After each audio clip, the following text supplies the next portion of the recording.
Let me see. Okay, good evening, everyone. Thank you for joining tonight's session, how to become a competitive fencer. I see some familiar names, familiar faces, and excited to see everyone again. And this is our fourth or fifth seminar that since we launched FFO, formally launched FFO a couple of months ago. So excited to meet everyone again.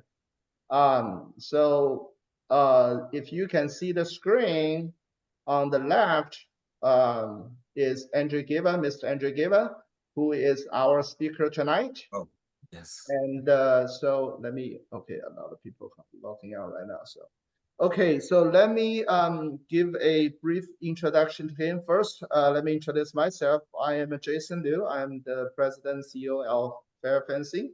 And we are the organization that, a very new organization we founded this year and hoping to improve the fencing for the entire community. We are a nonprofit organization and all we are doing right now is everything is free, and we try to do the best to serve the community. And Mr. Andrew Giva, who is who serves on our board right now, who is also a volunteer in this nonprofit organization. And first, let me give some introduction to Ms. Geva. So you can find this information on our website in our board director session. But Ms. Geva is a very, very famous figure in the AP field. He is the head coach and owner of Alliance Fencing Academy, one of the nation's biggest and most successful fencing clubs. And he coached 5 world champions, 3 Olympians, numerous World Cup champions, medalists, and over 40 US national champions. And Ms. Giva's coaching achievements include 2023, Ms. Geva was inducted to the USA Fencing Hall of Fame Class 2024. And 2016, Ms. Geva was the Team USA's Olympic coach for the women's épée. 2020, Ms. Geva was again the Team USA's Olympic coach for the women's épée. And 2013 to 2021, Ms. Geva has always served on the Team USA Women's épée national coach for various World Cups and World Championships. And 2007 to 2013, I think some of our fencers were not even born during that time. And Ms. Geva was the Team USA designated coach and the head of mission for the major cadet and junior international épée. So there are lists of the things that people can see on our website on Ms. Geva's qualification and experience. So that's why we are really delighted to invite Ms. Geva to give us a session tonight talking about how to become a competitive fencer. So right now, let me give the microphone and give the control to Ms. Geva. Thank you. Good evening, everyone. Thank you for having me here. I'm very happy to share my personal perspective on how to become, what it takes to become a competitive fencer. First, I was asked to talking about my fencing journey, how I become a fencer and later on a coach. I started fencing. I was born and grew up back in Soviet Union, in St. Petersburg, Russia. I started fencing. I came like first time, I think I was 10 or 11. I don't remember exactly, 10 or 11. And before I tried many different sports, but you know, nothing really struck me, nothing really catch my attention. No, it was some kind of funny moments, you know, like first, I remember I came to the swimming pool and I thought, okay, maybe I will be a swimmer, you know. But, you know, first week we never touched the water, you know, we just was doing like some exercises in the dry gym. So I found it very boring. And same story was with many other sports, I just didn't like it. I tried different sports, and then one day, one of our friends came to school with the foil, I remember, and like everybody jumped on him, and he catch so much attention. And so he in a minute, he became so popular, and we also kind of got very, very, very excited. What is this? What is fencing? And so he invited us to come to the fencing sal, and from the very first day, I actually liked it very, very much.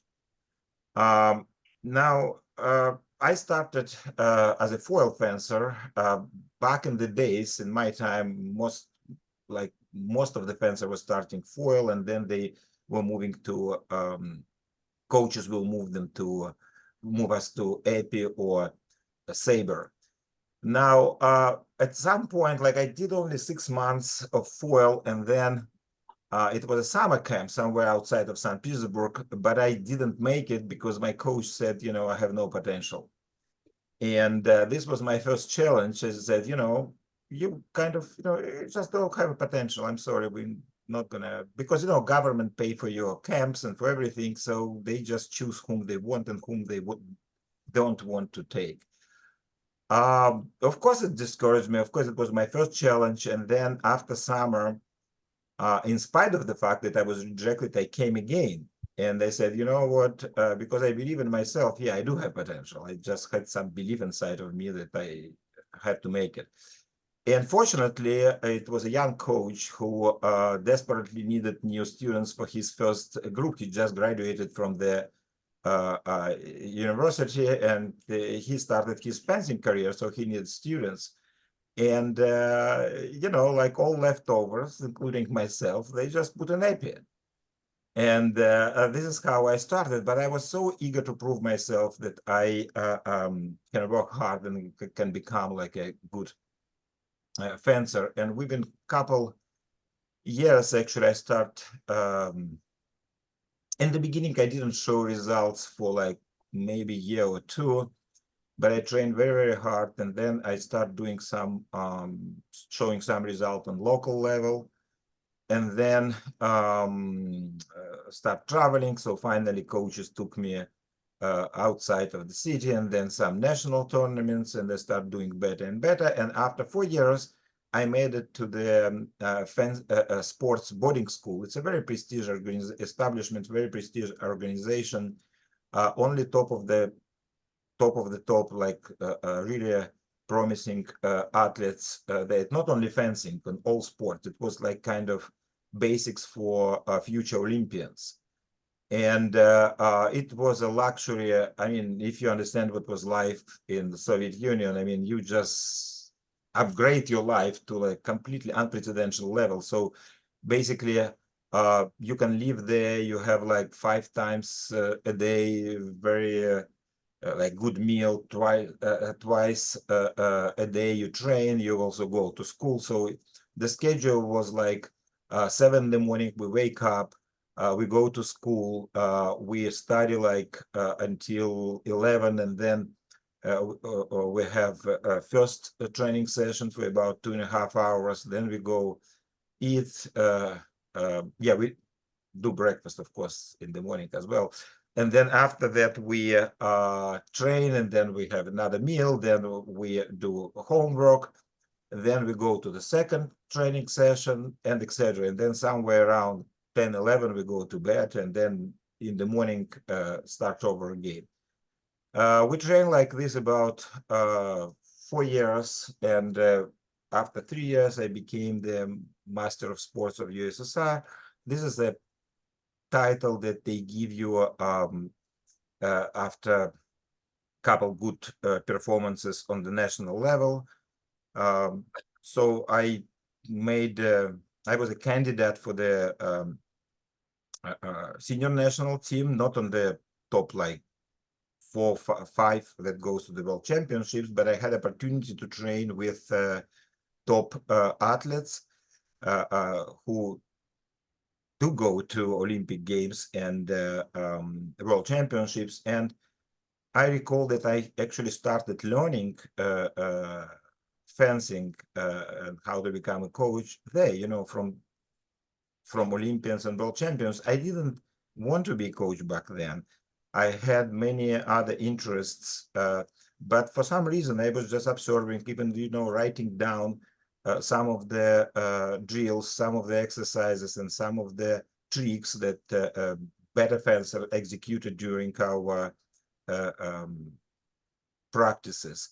And it helped me a lot in the future. So basically, just jumping a little bit forward, my advice to fencers, just record what you see around you. I mean, some attacks, contra attacks, some coaches tip or some like styles, it took me for a while to find my own style. How did I find it? I was observing, I was watching other fencers to fence, and they was jumping from one style to another. I was like bouncing. The next time, a couple months later, I was not bouncing anymore. I just was walking in the fencing position. I was like low or higher. And finally, I found also my own style.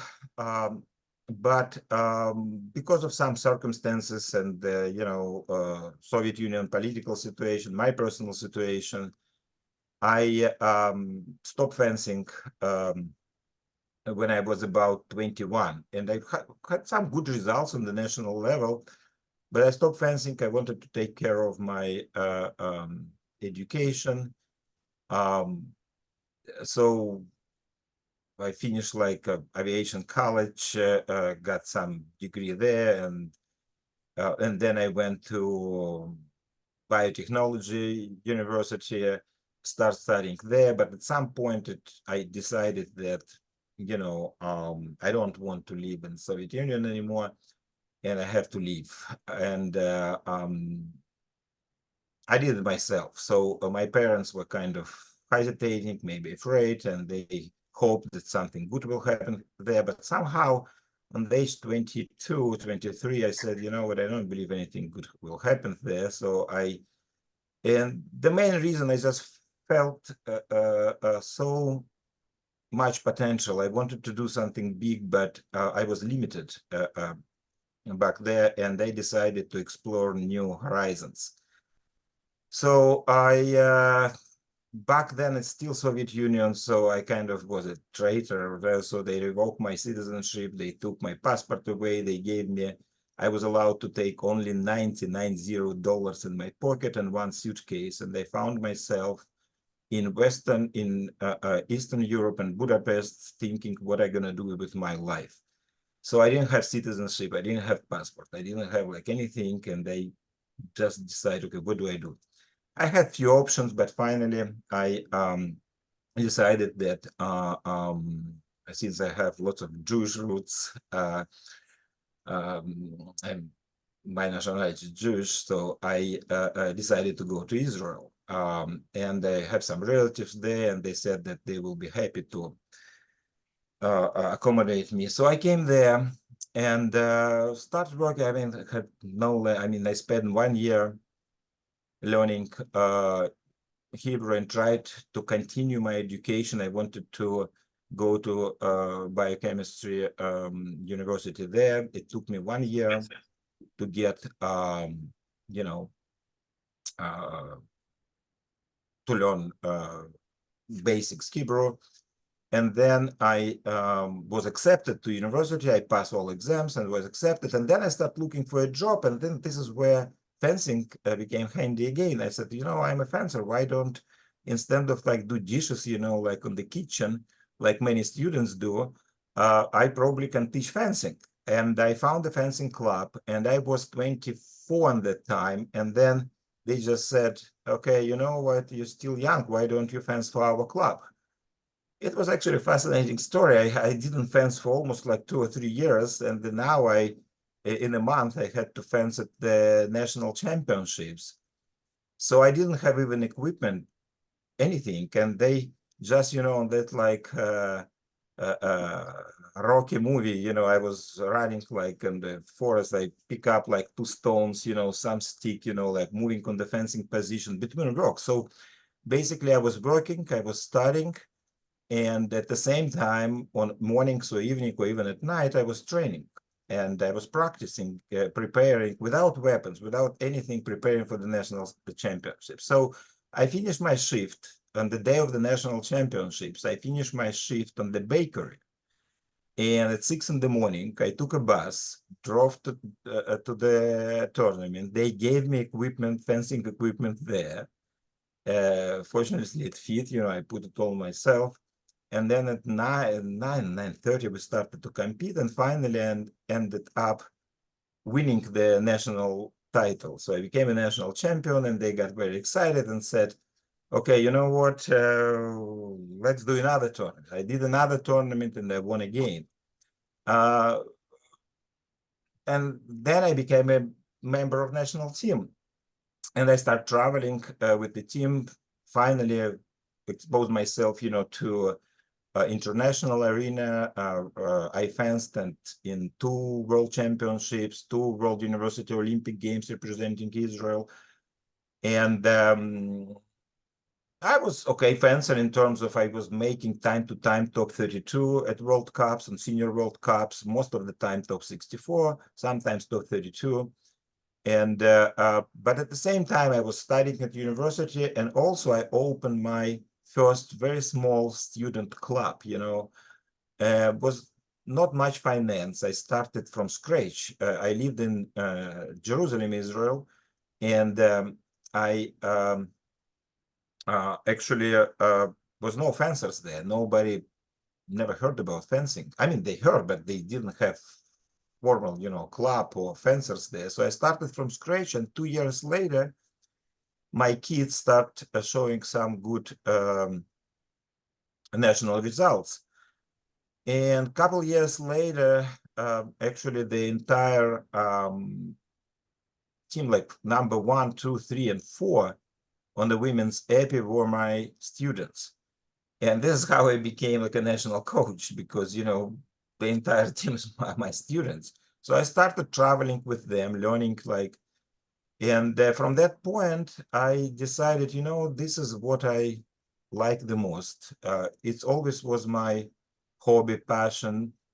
And I even stopped fencing because of some circumstances, but, it brought me back again. I said, why not to continue? Why not to make something I love, my hobby, why not to make it a job? And this is how I start develop a fencing club that soon became number 1 club in the nation there. And I think in my first success came on 1996 as a coach. One of my students got bronze medal at the Cadet World Championships. And a year later, they start taking silver, bronze medals, top 8 at junior World Cups, and etc. And I was served as a Israeli national coach for about 4 years until 2000. And then, actually, I was invited to teach, to run summer programs here in Houston, Texas. I thought I just will come, for a couple months and, showing my skills, making some money, and will come back. And what happened, I liked a lot. I liked Houston from the first glance, yeah. And what attracted me the most is actually very good discipline, culture towards a coach, towards teacher. In Israel, it's a little bit different, it's a lot of, it's not easy to teach there in terms of general behavior of kids. They are very, very free, not much discipline. You have to make a lot of effort to make them interesting in fencing. Now we have, I'll talk about challenges in Texas, but I like the idea that basically I was offered a local club. I said, why don't you go back and we'll make a work visa for you and make a contract for like 2-3 years so you can coach for us. And I found it very, very interesting because it's something I always was excited. We start as usual from scratch. I will be in charge. I will be the one who can develop, but on much, much bigger scale. Texas is a big state. United States is a big, big, big country. So I was eager to try myself on the much bigger arena. And I agree, and this is how I started. So I came back to Israel, made work visa, came back here, started teaching. I was teaching in a couple of different clubs for almost, in one club for 2 years, then another club for 2 years. And quite honest, if I could find a head coach or a club owner who will share the same belief I do, and my beliefs are very simple. I wanted to go as high as possible, but I was told like you either do business to make money or you do results, but then you don't make money. For some reason, I believe that I can do both. And finally, I was pushed by my students and fencers and myself also. I said, you know what, I need to go by myself. And this is what happened. Now, I had to wait about 6 months because of some of the non-compete agreement, which I did. And but these 6 months was my hardest months here in the United States. And I just want to tell to my other coaches who are watching this, offenders, it was another difficult time. But again, if you have a goal, you can go through any difficulties. And my example proves it. So at some point, I had no money at home. I was, believe it or not, like buying flour, in the grocery store, stealing some ketchup, like from a Jack in the Box, and then making like spaghetti at home, made spaghetti, mix it with ketchup and eating because I didn't have money to buy, like food. And but 6 months passed and I started doing like some. I said, okay, how do I of course, some students and parents wanted to continue with me. But I didn't have a place, I didn't have anything. So I have like 5 houses. I started fencing, traveling from house to house. So I was giving my first lesson. This is how I started fencing academy. So I started giving lessons on driveways in Texas. Can you imagine, like summer Texas? So on bigger houses, yeah, I was invited into living room. If it's house big enough. But most of the time, it was either garage, in the garage, or on the driveway. And then neighbors saw, fencing. Actually, it was a good idea to do it on the driveway because people around was wondering what it is. And then now in each house, I already had like 5, 6, 7, 10 neighbors coming and taking lessons, and it was cash, so I kind of survived, and I have 5. So I was traveling all day. Why all day? Because, some kids were going to homeschool kids. So I was catching them during the day and in the morning. And then kids who goes to school, I was coming to houses after school and giving lessons there. Then finally, with the help of my fencing parents, we rented the very first, it was like a YMCA yoga room. Maximum number of strips I can fit there was like about 3 strips. That's it. But the good news was like we got more clients, more from the YMCA, and I was continue teaching. I was taking anybody, we had like it was my it was very strange. Nowhere in the world you can find this, that my classes were like literally 4 years old kids that one time they even came in diapers, and 70 years old veteran, who wanted to take fencing lessons as well. Now, you should understand that from a competitive fencer coming from such competitive country like Soviet Union or Israel, it was very strange. It was very, but I liked it, because anybody who came to me and said, I want to learn fencing, I was, my answer was always, yes, I will teach you. If you want, I will do my best, to teach you fencing. And the club started growing, and YMCA became like a small facility. So first time we rented our first, it was 4,000 square feet facility. I couldn't afford more. And we started, but it was our own place finally. And most of the things, because we didn't have any money, we did ourselves, floor until like 4, 5 in the morning. Like 3, 4 weeks, we were making a nice wooden floor, so fencers don't hurt themselves. And we used like some used equipment, like some used scoring machines, and getting some donations, and from my other location, actually 2 years, nobody was coming almost. I mean, I had my core of students, like about 30, maybe 40, but not many students were coming because it was kind of light industrial area, no visibility. But slowly, I mean, it's another advice, jumping forward, I want to give. I mean, if you work hard, if you honest in what we're doing, I mean, people start talking. And it was a word of mouth that start after like approximately 1.5 to 2 years, start bringing me more and more students. And the club started growing. And we decided, was another, I think about like 6, 7 years. And then we decided, you know what, we are ready now to buy our own facility. And why to buy? Not simply because we needed bigger facility. I was looking about 10,000 square feet, and rent would be like, even if you take, even in Texas, it's kind of, lower prices than anywhere else. But it's still,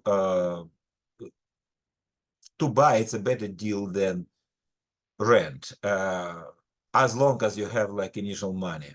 But we didn't. So we did some fundraising campaign with advice of people who to understand how to raise money. I had a lot of help from my fencing parents who set it up like this fundraising campaign, and we talked to different banks, and finally we got enough money to put forward and buy our first facility.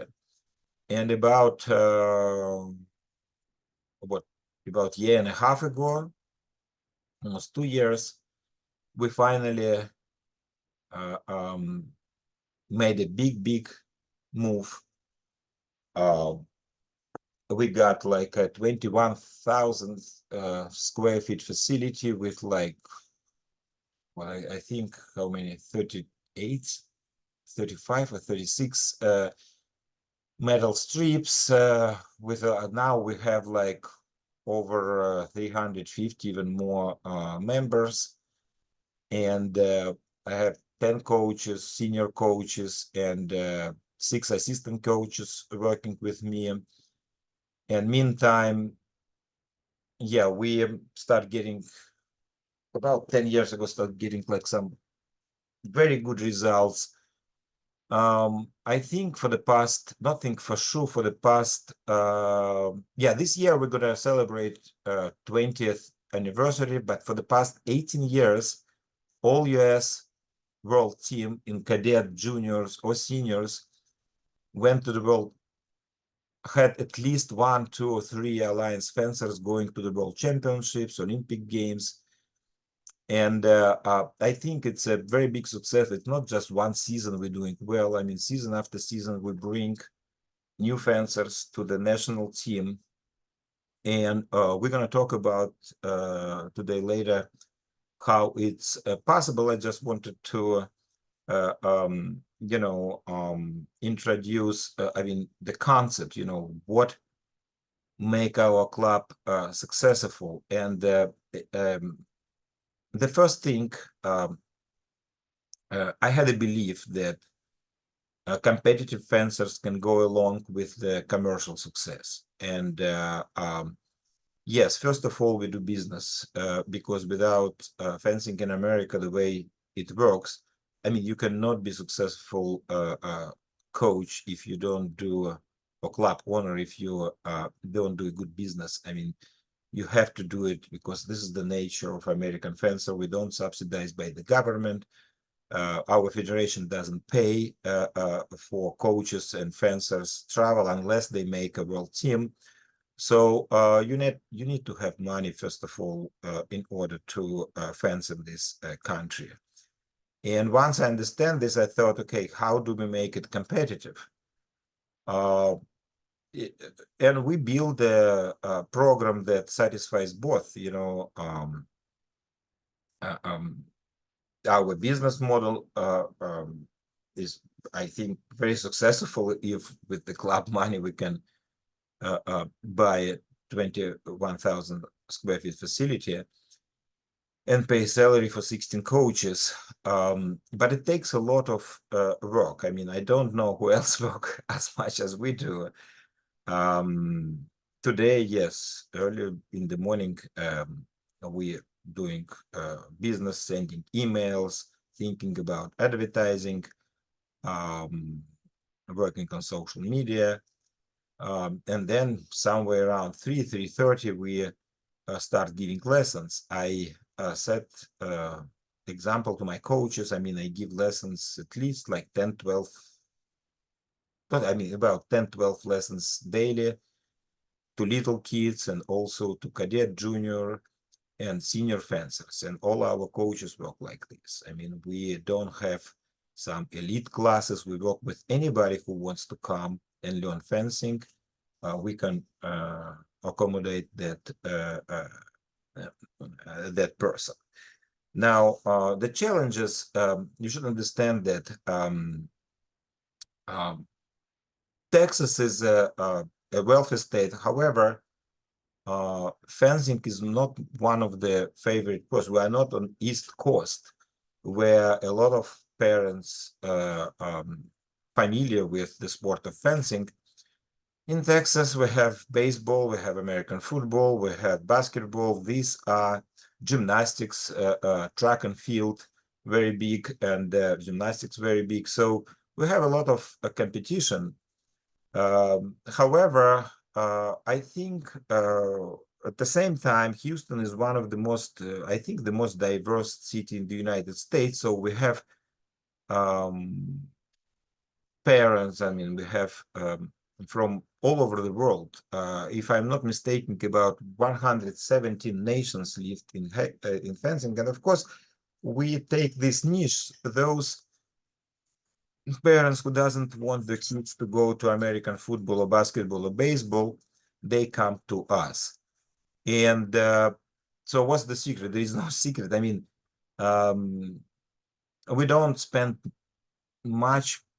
too much money, I would say, for advertising today, but we're trying to do a good job at the club, so maintain the membership. So usually our situation today is people coming from other clubs, but not leaving us, very few leaving for for other clubs. Now, also even many fans, many of our world team members, quite a few, I would say, came from other states. They just relocated. They bought houses here in order to train at Alliance Fencing Academy. And what do?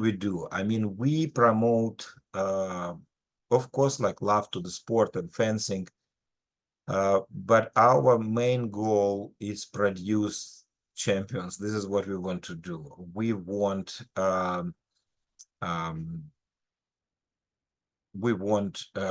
most of our kids to succeed.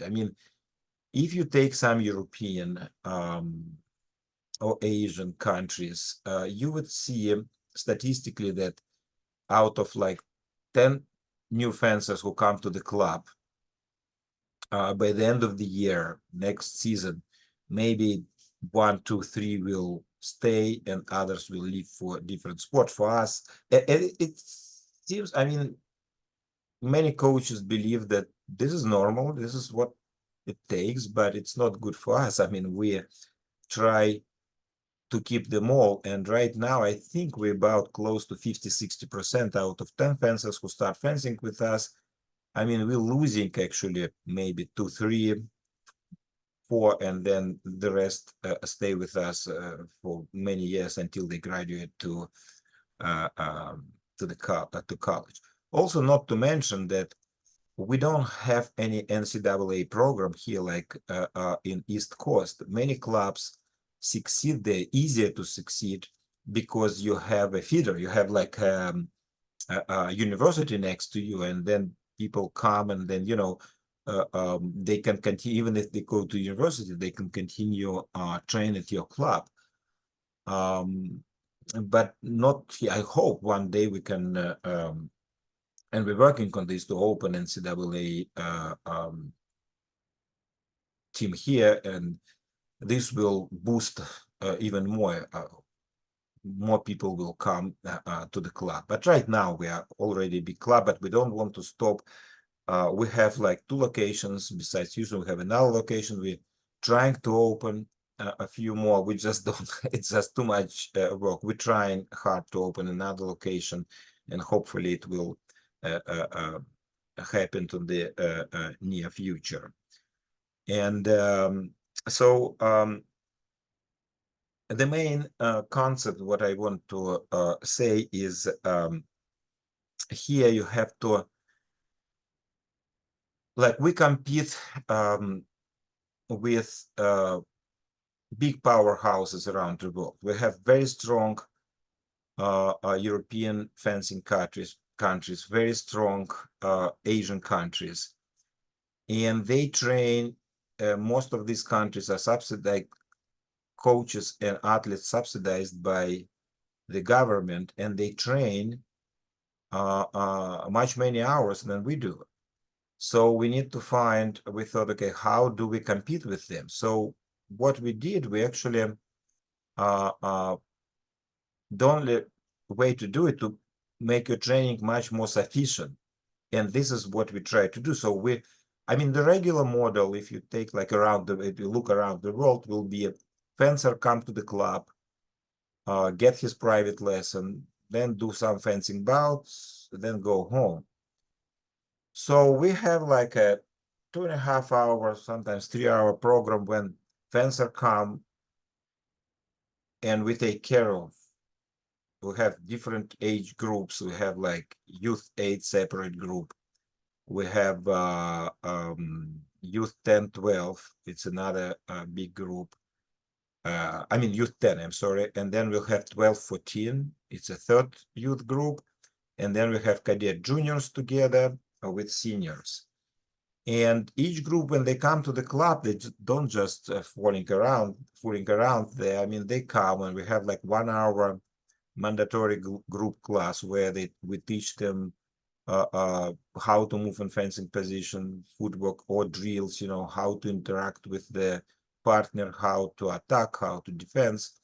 And then another hour, it will be bouts with missions, supervised fencing. And then another half an hour, it will be also fitness program when we do like general fitness.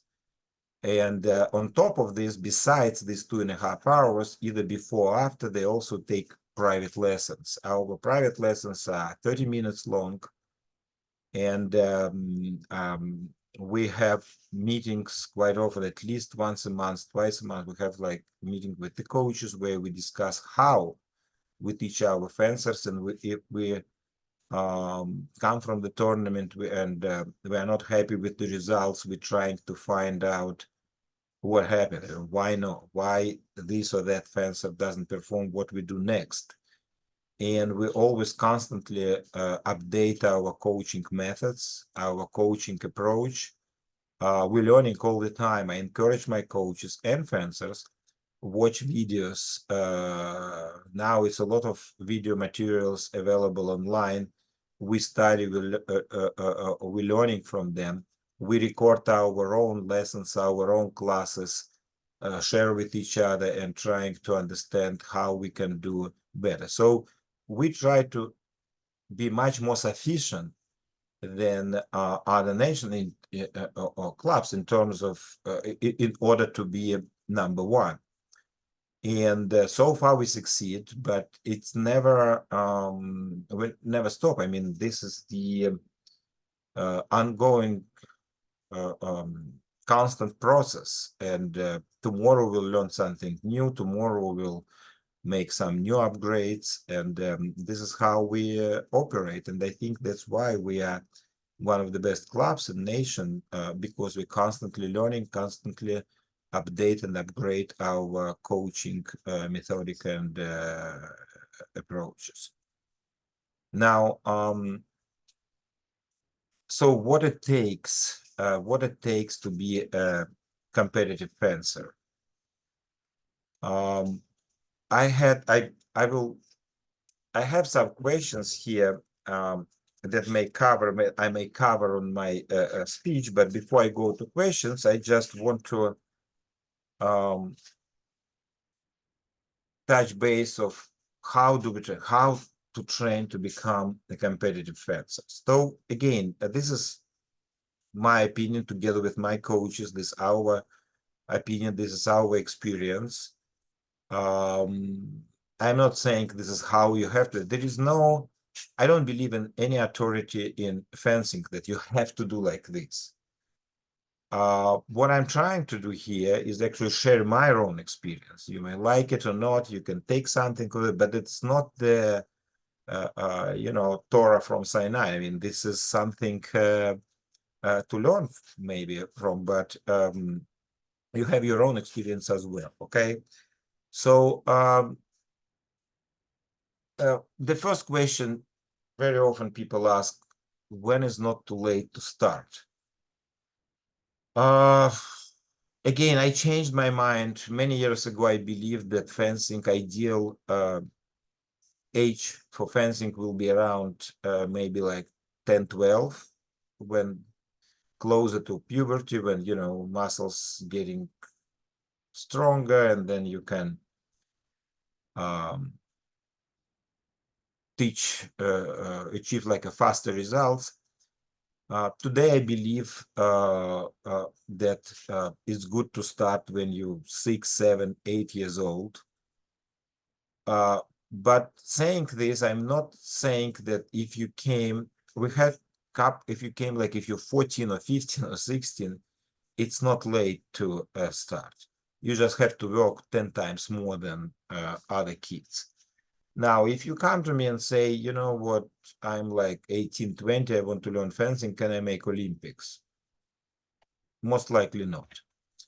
But I would say average maybe between like, let's say 6, 7 up until 14, you can make a high level competitive fencing. Of course, it depends on your personal skills, but I personally don't believe that talent has to do much with this. And it's very controversial because I do believe that I don't understand what talent is. Yes, you have like a talented kid who catching up right away, and you think, okay, this is my next Olympic champion. But talented kids, they're talented in everything, and usually and very often they don't work hard because everything comes very easy to them. And at the end of the day, they don't perform the way that other kids who in the beginning didn't show any talent but worked hard. And at the end of the day, those kids who work hard and on the right direction, of course, I mean, becoming champion. And I have quite a few students that didn't show any potential. And I can tell you even more, that not many coaches or clubs will ever work with these kids. But today they are world-class fans, world champions and Olympians. And simply because every kid, I believe, has a talent to fencing. It just, you need to find it. As a coach, this is your not only role, it's your obligation. Kids coming to you and asking to teach fencing. This is your obligation as a coach to find how you can use his or her potential and make a world-class fencer, national level fencer. So today, I believe if you have like head on your shoulders, 2 hands and 2 legs, you can be a world champion. It's, of course, you have some, you need to have the right ingredients. No, first of all, what is number one? It's not a talent. Number one, to me, it's a passion. It's a desire. It's a love to the sport. If you don't like the sport, if parents make you to do this, yes, later on you may like it, but if you don't like it after 2, 3, 4 years, you're not going to become a good fencer and a champion. You have to love the sport. It's also our role, coaches, to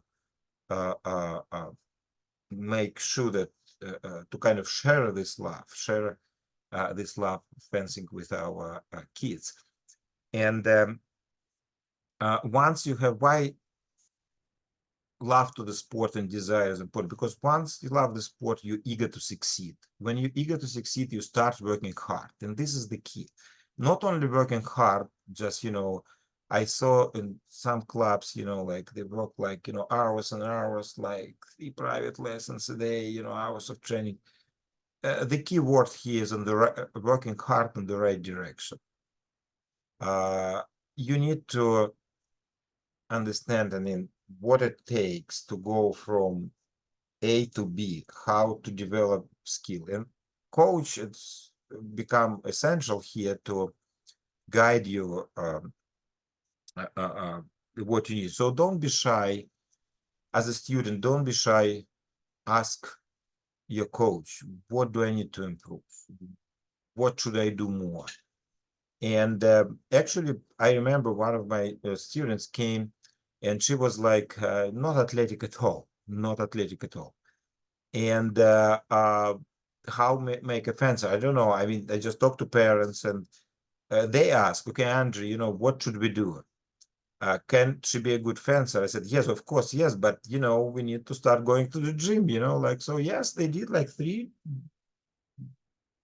days a week religiously. She was spending hour and a half in the gym to get stronger with some of my instructions, and then we put like a little bit more private lessons, and finally she became a world-class fencer and Olympian. And some of the fencers, they came naturally physically strong, but then you have another challenge. I mean, with these fencers, you need to keep them in because, they can go to American football, they can go to basketball, they can just lose the interest because everything comes very easy to them. So you need to find the way how you motivate the kids that are winning right away, and how you keep them motivated a long way, to until they go to college. So like I said, one of the thing, and the next, I think, very important is the next ingredient. Yes, we talk about fencer, right? The fencer who is motivated, who working hard and work on the right direction. The next ingredients, with no particular order, of course, is a coach. Good coach, it's not a miracle that best fencers coming from best coaches. I don't know any high-level fencer or world champion that never took private lessons or group classes from coaches. I mean, we teach them how to fence, and the good coach can produce good fencers. And the third ingredient, I would say, also a club and club environment. When I mean club environment, it's a kind of teamwork, when everybody, the work culture. What we're trying to do in our club, we are trying to create a right culture, with everybody helping each other to reach her or his potential, and we have like no refusal policy. For example, if the world champion and national champion at my club fence, and some beginner students come and say, "Can I fence you?" The answer is always yes. And not only fence, then the more experienced fencer will help out to this new student, because somebody many years ago helped that fencer, to become a better fencer. And we're trying to explain this philosophy, and not trying, we do explain, we enforce this philosophy. Guys, somebody was guiding you when you were like 8. Now it's time for you to give back to a new fencer. And everybody understands this, most of our fencers, and we're working as a team. So we're not just building the club, because the team environment is very important. When you come to the club, and this is not me telling, a lot of foreign coaches who visited our club, the one thing they noticed, they said, it's a very strong working culture, working atmosphere. We want to fence here because we see everybody is working, everybody is fencing. Everybody wants to do as many bouts as possible. And of course, it motivates younger fencers and less experienced fencers to work hard, because it's not a recreational club. It's a professional competitive club, and the club environment forcing you to work hard. And this is something as coach club owner you need to, I believe, to achieve in order to create the right atmosphere, the right working environment. Another thing many coaches who visiting our club notice, that the average level in our club is very, very high. Yes, we don't have like maybe Olympic champion, or we don't have like superstars. However, the general level is pretty high. Any fencers who come to our club can find a good competitive bouting. We usually have like 40, 50 fencers on each age category to fence with. Juniors or cadet or seniors. In our camps, last summer camp, in one session, 1 week, we had like 180 fencers. 180 fencers were training together. I think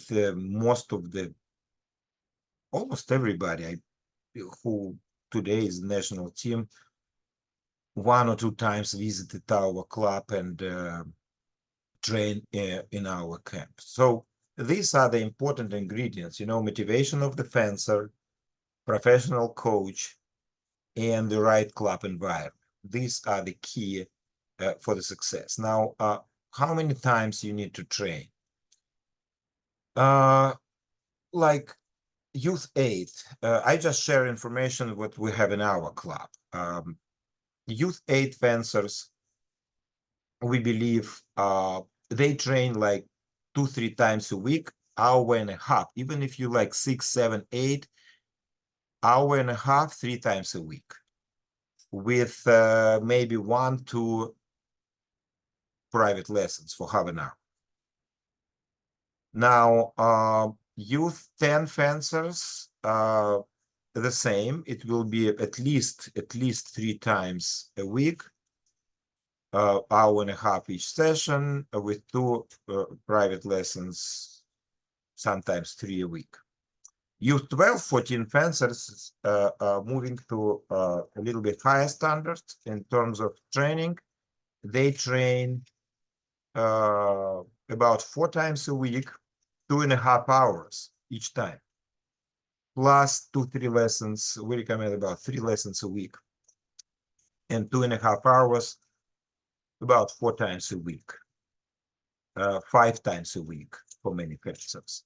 Now, when you go to cadet level, they train every day. Every day, 2.5, 3 hours. Besides Sunday, we don't work on Sunday, but every day. Sometimes fencers take off in the middle of the week. We understand school, we understand. But you know, the funny thing about school is, actually, I find it very interesting that the best fencers are usually best students. Those who go to Princeton, Harvard, Yale, they are the core of US national team. It's all about time management. When I hear from kids, oh, I have homework, I said, you know what, I don't believe you. You just don't, because statistics shows the opposite. It's a time management. You know, when I see the best fencers, they don't waste the time. They come to the club, they warm up, they do like everything they need to the club. If they came right after school, they don't fool around. They just sitting, do the homework. And then our club, we have like tables and everything, computers that you know, kids can sit and study before they start practice. And this is what we see. They study, then they go to fencing practice, then they come back home and they do more homework. Of course, you have sacrificed something. Of course, you have to give up your online presence in social media. Of course, you have to cut some of other activities. At some point, if you want to be a serious fencer, you have to cut some of your activities. Now, I'm not a big fencing only. Absolutely not. I do believe that you have to combine with some maybe other alternative activity. For example, playing like violin and fencing. Why not? Do some debate tournament and fencing, because it's one complement the other. So my advice here is like if you do physical activity in fencing, actually it's both a little for your brain and for do some another activity like music, for example, you know, like or so it will complement each other. It will help to each other. Plus, but some students come to the club and they take like they go to soccer, they go to gymnastic, they take piano lessons, and they go to Girl Scout or Boy Scout, and then they do debate tournaments. uh, Come on, I mean, you can't. I mean, you have to cut down a little bit, focus on something what you like, and if you want to achieve high level results, you need to focus. Now, for very often, this is my debate with USA fencing about how many times kids have to compete. I'm not a big fan of a lot of competition for younger fencers or for fencers older as well. I mean, we need try. The problem is the challenge here is that most of the tournaments are on weekend, and I see parents that dragging the kids from one SYC or RYC to another, and they just don't have time to. It is important time to develop your fencing skills. So what we recommend to our fencers, we have 2 SYCs. Let's say, let me talk about youth level, like youth 8 to 14. I do believe that we need youth 8 and 10 and 12 and 14 national tournaments. It was some attempts, you know, to eliminate it from national circuit. I don't believe we should do this. The history of our success in the United States shows that our best fencers and Olympians, almost with no exception, started fencing when they were very, very young, and they start competing very young.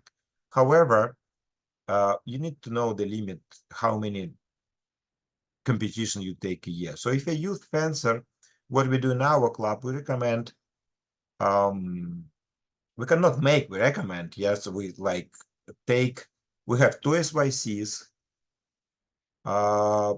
like one maybe RYC or 2. Then they have like March Neck and Summer Nationals. For somebody who is youth 10 or 12, I mean, 4-5 tournaments a year, it's more than enough. Because on that stage, when you youth fencer, we believe you should focus more on developing your skills and train at the club. And of course, check your skills at tournaments. Let's say one tournament in 2-3 months, it's in 2 months, it's more than enough. We have our club tournaments, but it's more like a developing tournaments. We have something we call Houston Four Season Cup. It's like once in 3 months we run a local tournament where we actually teach kids. It's part of the practice. We teach kids how to deal with the tournament, how pools work, how Ds work, and etc. But other than this, on youth level, you need time for development. Unlike in many other countries in the world. Why? Because we have a short fencing life here. By the time you're 16, 17, coach is looking at you and many of you came to fencing because of one reason. Because you want to go to a good university, you want to be recruited through the athletic department. Nothing wrong with this, but by the time you're 16, 17, right, you need to show some results even earlier. So that's why I believe it's important on your youth to develop your skills while you're still youth fencer. Your results are not important. Nobody looking at your results when you're 12 or 14. But if you develop your skills in that age, then you will be much more successful during your cadet and junior years, which is what collegiate coaching looking for. And yes, at some point when you junior fencer, you need tournament experience. You need to travel more. You need to participate in many national and international tournaments because this becomes essential.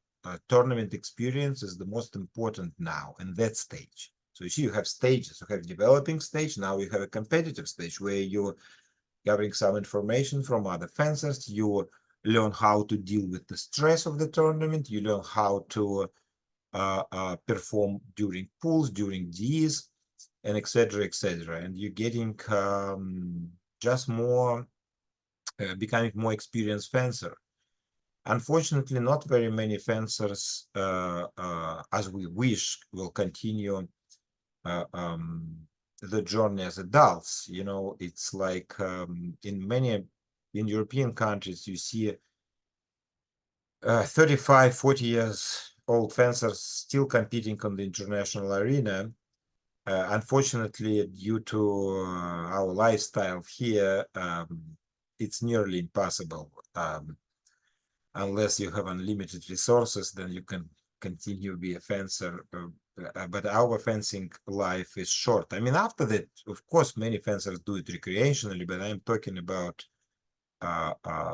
Olympic level. I'm talking about world-class level. So the key word here is sufficient training. In a short period of time, we have to make a good grade, high-level fencer that they make our competitors around the world make on the much long extended period of time. Now, I think, Jason, what do you think? I think we need to move to Yeah, I think we should move question. to the question and answers, and we should go start with the questions that they asked you in advance first. And you may already cover some of them, but let's just go over those questions, and then we can go Yeah, the through the first question questions. was how intensive the training should be at various ages. I partially covered this. I just want to tell that too much training, it's also not good. Okay, you have to know your limits.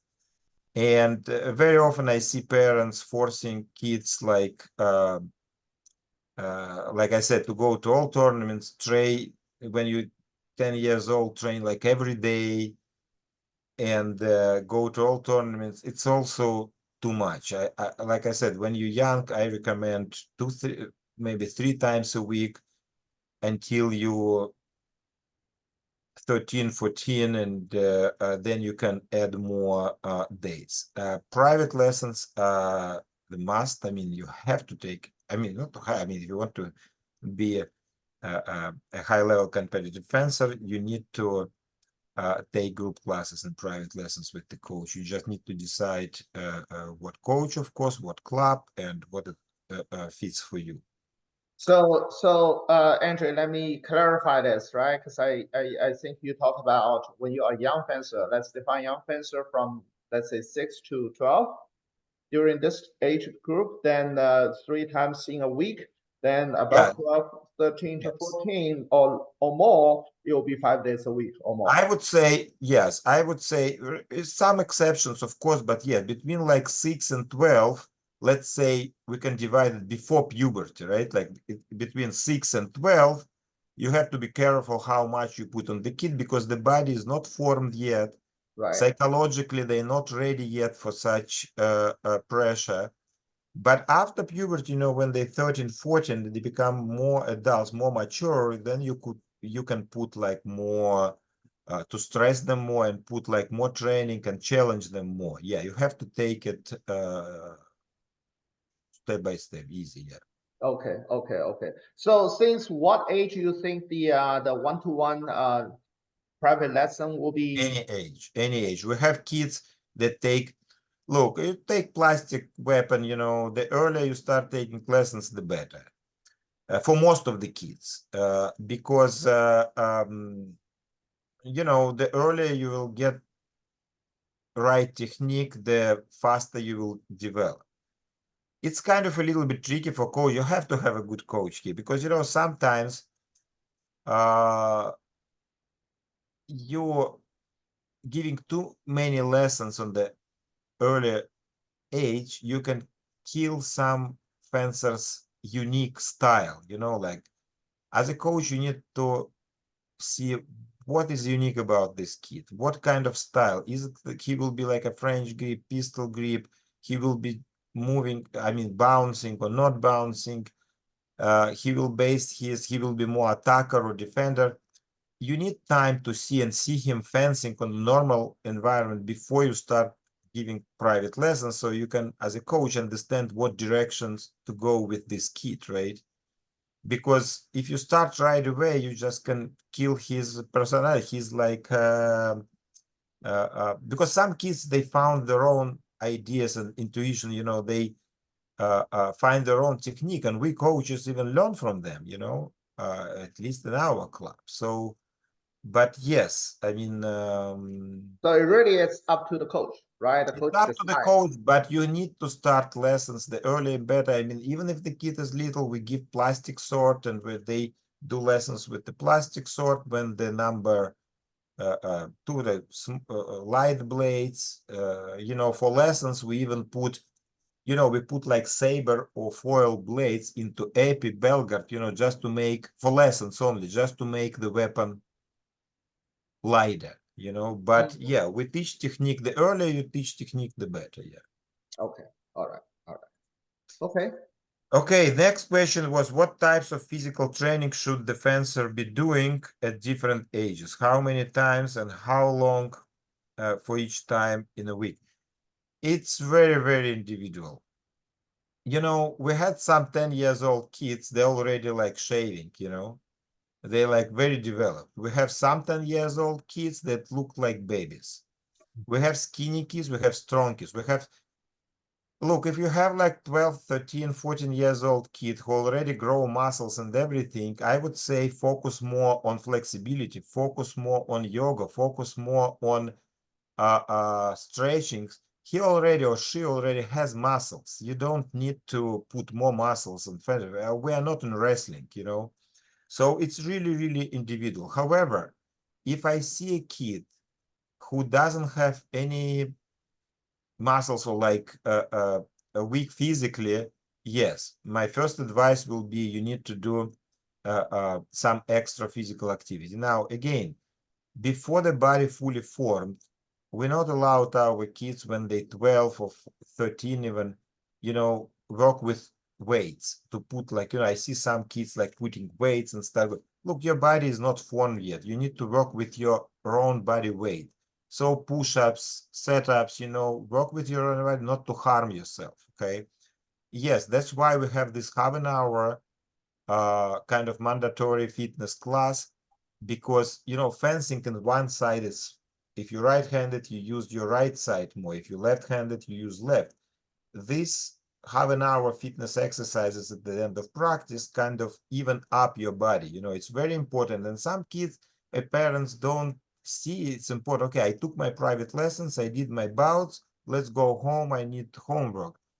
I strongly advise that you have to work on both parts of the body. You have to do general fitness exercises, not to hurt your body while it's still developing. So yes, after you 15, 16, again, it's very individual. You can put some weights and make like maybe like, with the metal bar and put some weight mostly on legs, right? But again, it's very individual. As a coach, just talk to your coach, talk to your fitness trainer and see what these kids need. I mean, if the kid already developed, he doesn't need or she doesn't need to spend that much time on fitness. And the opposite, if the kid not need to, like I said before in the beginning of my conversation, that I just ask parents, okay, guys, do you have a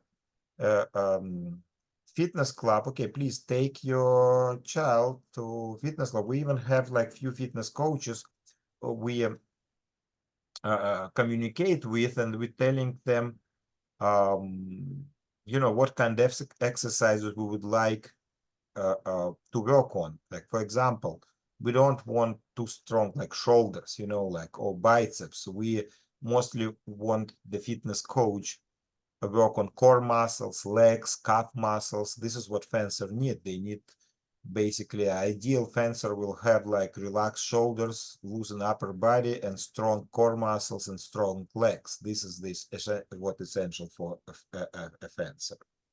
Okay. Good. Number 3, as a distinguished coach and the club owner, what do you expect the parents to do to help the coach and club train the kids? Let us do our job. This is my very often parents asking, what can we do some additional work at home? Everything related to fitness, some push-ups at home, yes, do if needed. But they say, okay, I want to put a target. I can build a fencing strip at my house. Should I do this? No, because somebody needs to supervise. Okay, you put a target. Yes, as accomplished fencer, if you like adult fence, yes, you put target at home, you can practice because you know how. When you just start fencing and you put target practice and you start lunches, who will supervise you? You will just practice. Most likely you will practice mistakes, like one after another, like lunches with not correct forms, right? So you better do extra work at the club. You can come and ask your coach, and okay, can we stay maybe another 15, 20 minutes, and can you show us some target practice exercise? Can we do, but you need some supervision until kids need supervision until they go to a different level. So parents, he needs to understand this, and how you can help at the club. Be on the same page with your club, with your coach. I mean, motivate kids. Keep motivating them to like the sport of fencing. Now, also the question comes for the tournaments. How we can keep at the tournament? One of the biggest damages parents do, and they do it for the sake of the kids, of course, is to pushing kids to success. I call this. I mean, come to the tournament and they start talking about the tournament and how it's important to succeed in this tournament. And we parents, they're telling the kids, expect you to win, you train in such club. Why? I mean, you can, if they fail, they start, why you lost your bout again? You know, we spent the worst thing you can do as a parent to say, you know, we spend so much time for your lessons, for your practice. We pay thousands of dollars to travel to different state. You better perform. You put your kids on such a big stress that actually you achieve exactly the opposite. If you want your kids to succeed, my strong recommendation is create a positive environment. You go to the tournament, talk about, like, if let's say you go, like, let's say Atlanta. Okay, you know what? We will go to the jelly bean factory. We will go to Coca-Cola factory. Besides fencing, don't talk fencing.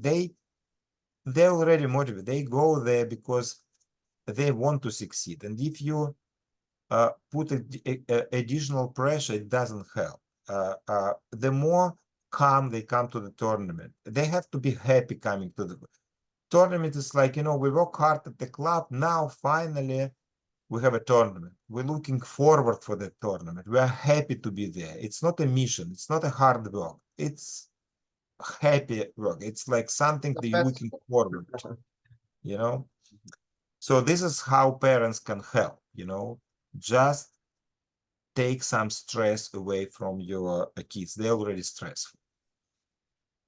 What can the fencing family parent do if they live in the city region where there is not a good epic club?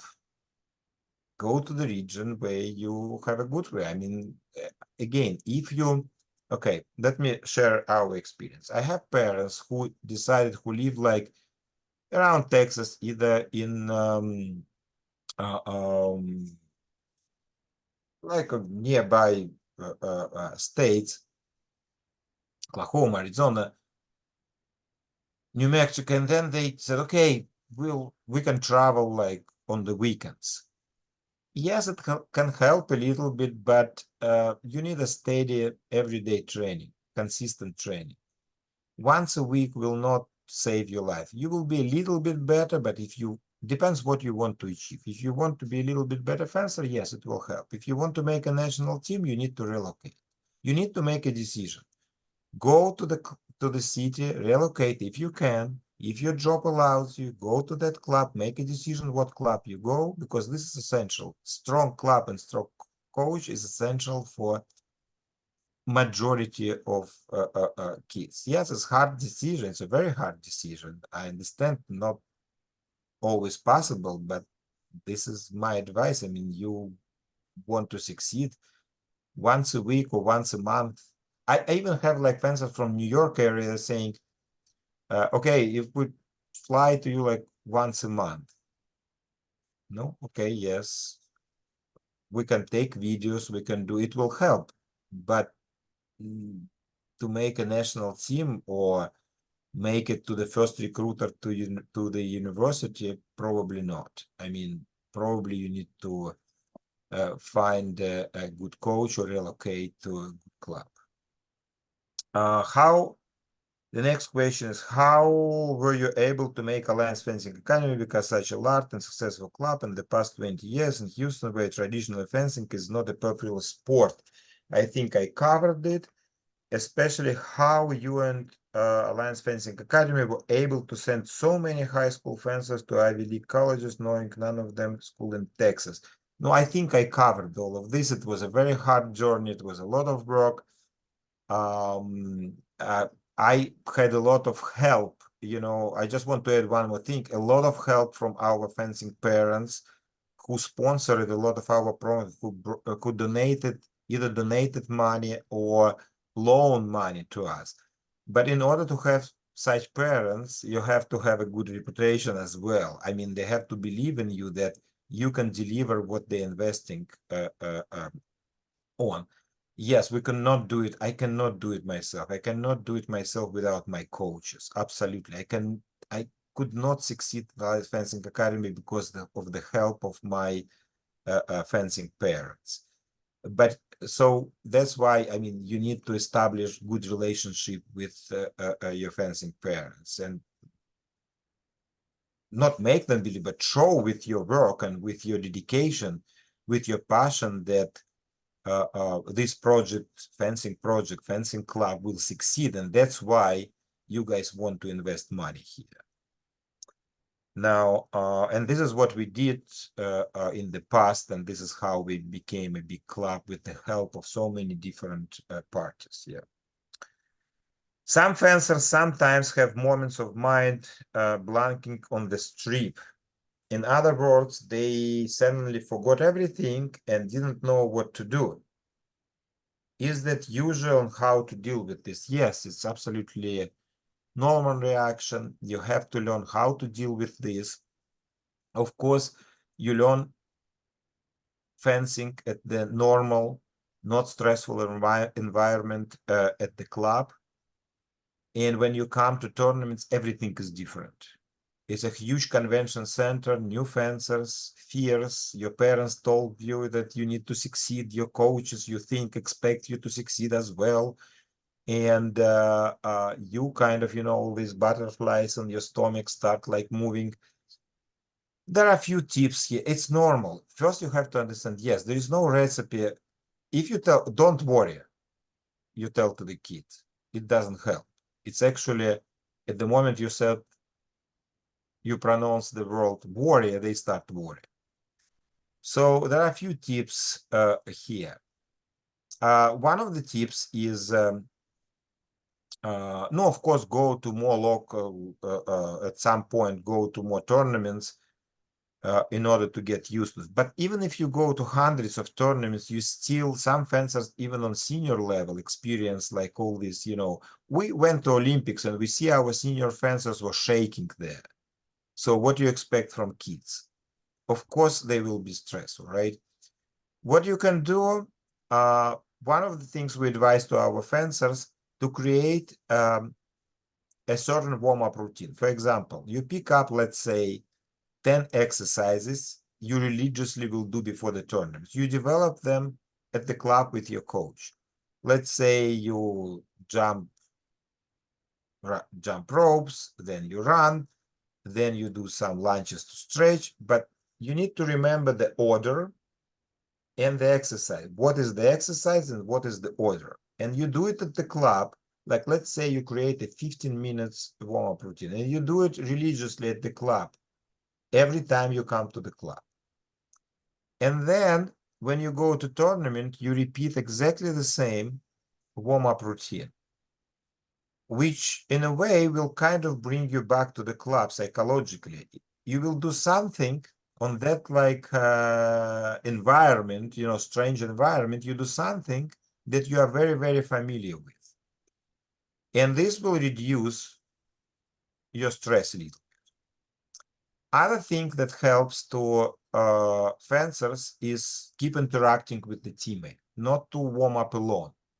Go to the group, interact together. So you support psychologically each other, because when you're by yourself, like you think you're focusing in the corner, it helps to some fencers, but actually you can put yourself on the highest stress. Some fencers wear, like headset, listen to your favorite music. It's also very helpful. Or some favorite podcast. I don't know. I remember before some world championships, we came and girls needed we were very tired after individual and also team event. It was like a semi-final bout at the world championships. And, they just opened and they were watching 300, like Spartans, to get motivated, when they're screaming there, Sparta, and then it gave you some motivation, so you can watch some motivational clips, you can listen to your favorite music, you can do your warm-up routine you're familiar with, you interact with other kids, warm up together with other kids. All these things may reduce the stress. Now, when you go into the bout, one of the things may help, don't jump into the action right away. Spend about 20-30 seconds just for footwork, just to move, so the blood start moving, you kind of calm down a little bit, and then you start making actions. It also helps. Now, you talk about, yes, sometimes you it's at moments of mind blinking, like blanking, it's kind of you forgot everything. You need to take you out of stress, right? Tell some joke to your fencer, like, I mean, you can't because they're so stressful, share some good news. Say, oh, by the way, do you know what your sister today, like, did something like, or received like a scholarship or whatever. Something that they take them away, that they will be happy for a moment. It just take one moment, you know, just to get them out of this stage, or just stop sometimes about, the normal thing people do, like, tight your shoes, take small break, deep breathing. Yes, it's all there, but also in between bout, just exchange some jokes, like talk about something positive, so it will reduce stress as well. Okay, the next question was what is the best strategy when I'm leading, for example, 12-8? What's the best strategies for the opposite party who is losing 8-12? Yeah. Okay, when you lead, yes, we do some drills. You can do these drills at the club, right? You're leading 12-8. And why very often you're losing this bout? There is a reason for that, because you feel like the victory is close, you're winning, everything is well, and you kind of relax a little. Your opponent is exactly the opposite. He or she wants to succeed.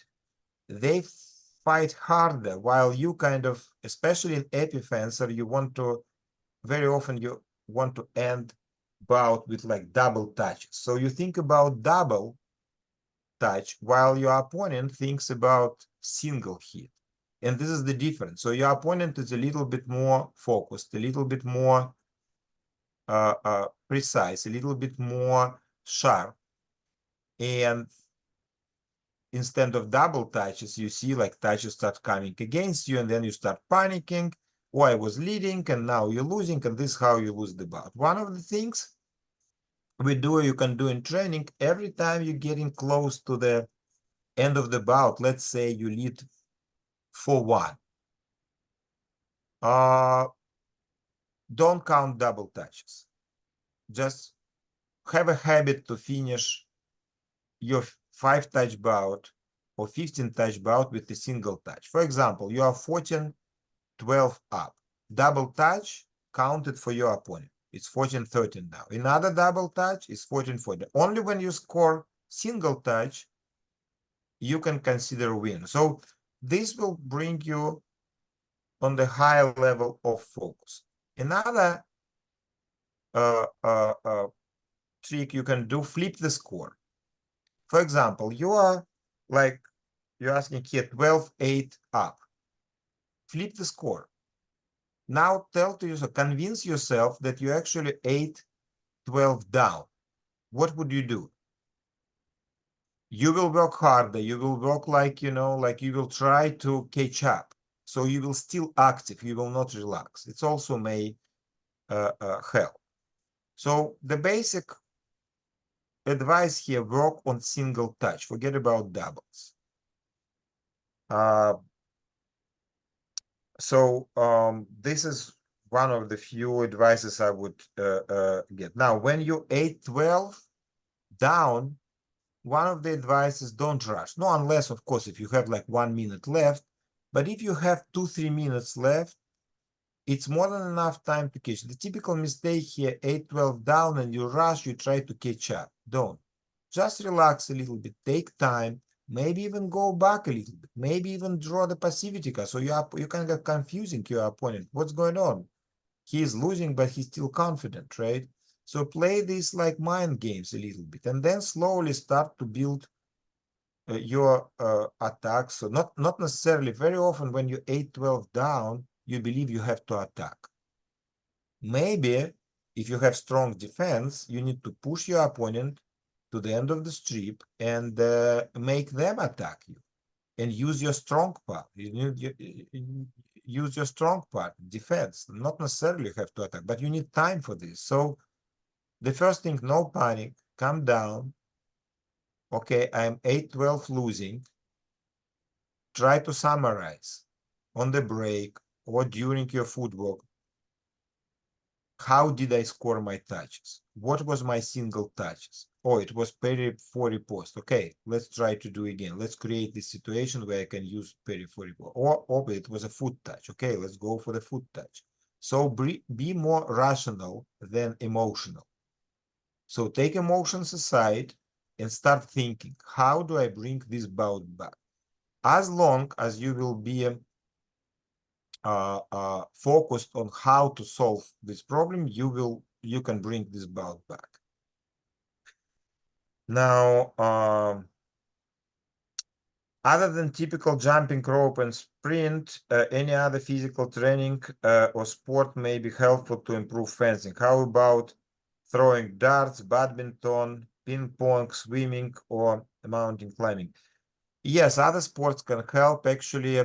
Yes, badminton in our club we have like badminton nets, like and fencers playing badminton because they're, when they play badminton, the actually launching it helps to the sport.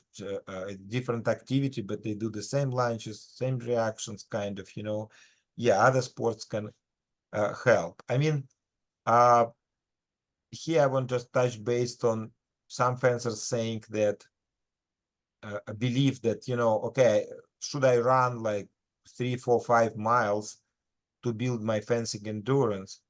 You can. It will build your general endurance, not your fencing endurance, because in fencing, when you're running in the stadium, you're using aerobic workout. You're constantly breathing. You're outdoor. When you fence, you use mixed workout. So sometimes you breathe, sometimes you didn't notice probably, but when you do like peri riposte or you do like long attack, you are not breathing. So there is no oxygen there. When you finish your attack and go back, you start breathing again. So can you repeat the same workout in the stadium? Maybe, but very hard. Plus, when you have a mask, you have about 20-30% less oxygens in your body, So in order to recreate the same scenario like a fencing bout, you probably need to put your fencing mask on and go to the stadium and then do like short like sprints, then stop, then don't breathe, then breathe again. I think it's better just to do more, to create sessions when you do more fencing bouts, like you once a week you just say, today's endurance, fencing endurance training, which means I will try to fence 1 hour non-stop, for example. And you like tire it, and then you're dead almost, and you're like, okay, you know what, 2, 3 more bouts. This is how you can build fencing endurance, fencing more. Not before the tournament, I mean, on the where you couple months from the tournament. This is how you can build fencing endurance, for example. Next, how to develop and drill young fencer strategy thinking before and on the strip. Yes, we have some drills that you can play this. Yeah, strategy is very, first of all, coaches can develop this strategy giving private lessons. However, you can also do it differently.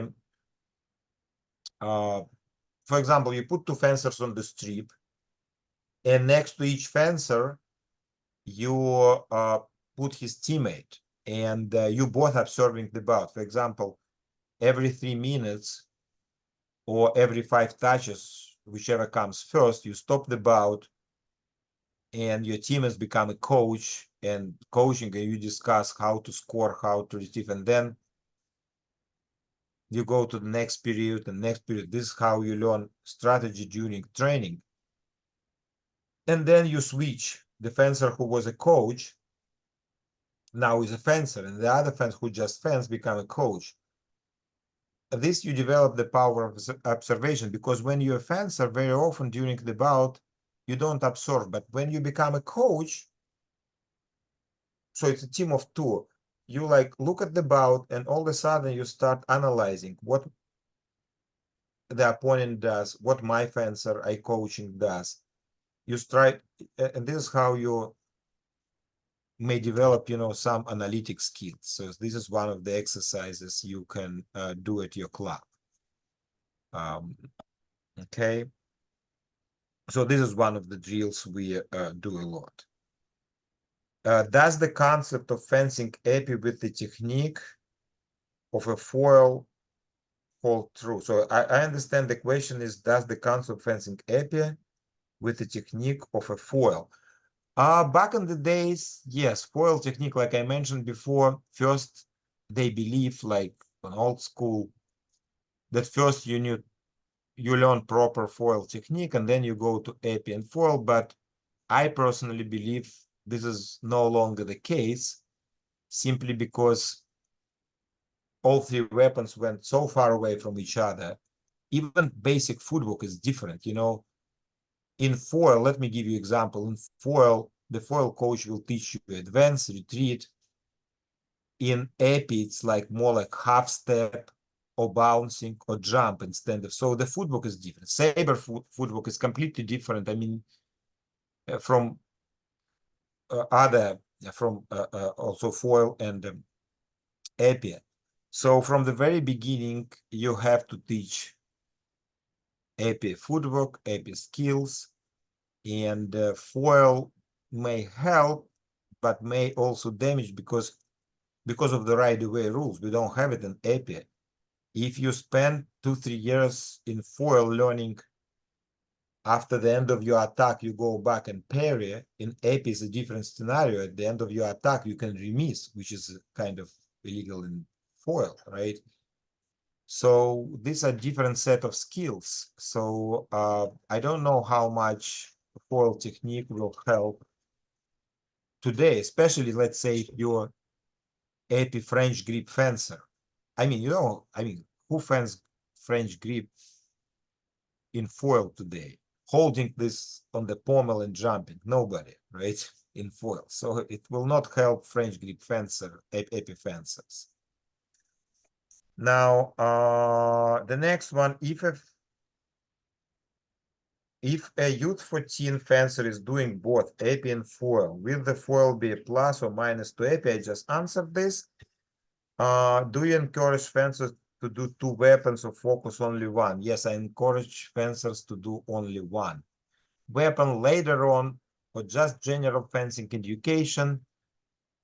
It's nice, during camps, when you're away from the tournament, let's say during summer, why not with your teammates to try some saber or foil if you're an epi fencer, but not as part of your training, just to get familiar with other weapons. Yes, it will be beneficial, so you will have a wider knowledge about fencing, but as a training, I would say no.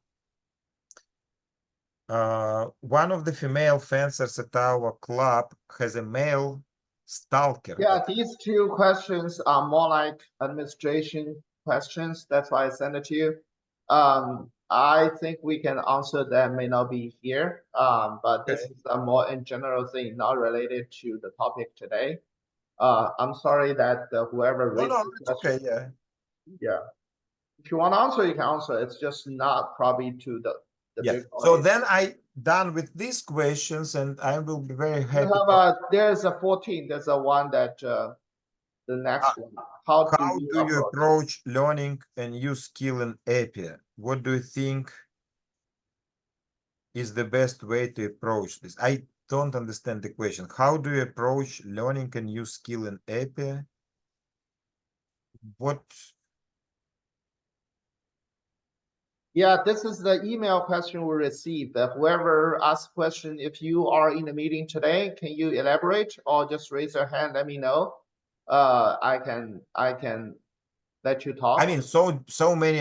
The reason I understand the English part of this, I just don't understand how to answer it, because learning a new skill in epi, each coach will teach you this new skill differently. Maybe some will be the same. It depends on the fencer, depends on the coach. There's so many ifs here. Generally speaking, I'll try to answer this. Generally speaking, I break down. Maybe this will suit it. Yeah. So basically, let's say I need to show this because I'll try to explain this. Let's say I want to teach contra attack to the wrist, like with the flick. I don't right away teach this flick, you know. So I will break it down to different exercises. My first contra attack will be straight touch to the body. And I will do it not in motion, just on stationary position, just to make sure that my fencer extends his or her arm, getting the idea of contra attack.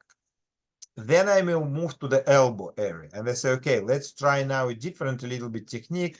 Instead of send your weapon straight, you first lift your tip up and then touch the elbow. And I do another like 10 times.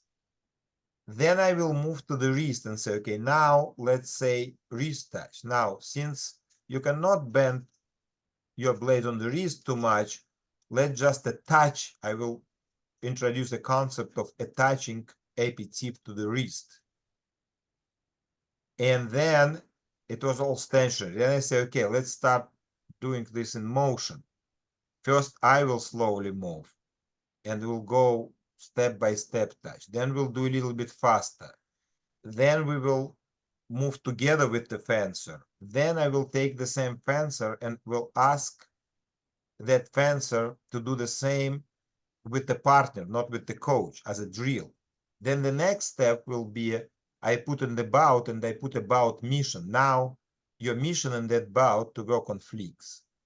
So you see, it's a complex kind of approach that will start with very simple, going to very complicated, ending up using this in the bout. So I do believe it's not just enough to show to your fencer, you have to go through this motion to understand the mechanic of this motion, and then go through the coach, then go through the partner, and then try the same action in with a real bout, and not in one day. It can take couple weeks, couple months until finally your fencer start doing these flicks to the wrist. This is generally speaking how we approach each developing each skill.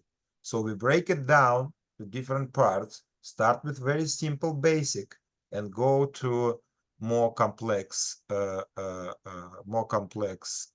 movement closer, and then finally trying this in the bout situation. Okay. Yeah, I think without more context, I think this is good enough answer. And you know, if the whoever asked the question have a further question, you are welcome to email or send post the question here again, or requesting for further details. And I think, Andrew, it's now for us to go through the questions that people asked during the meeting today. The first question, if you can see that meeting chat.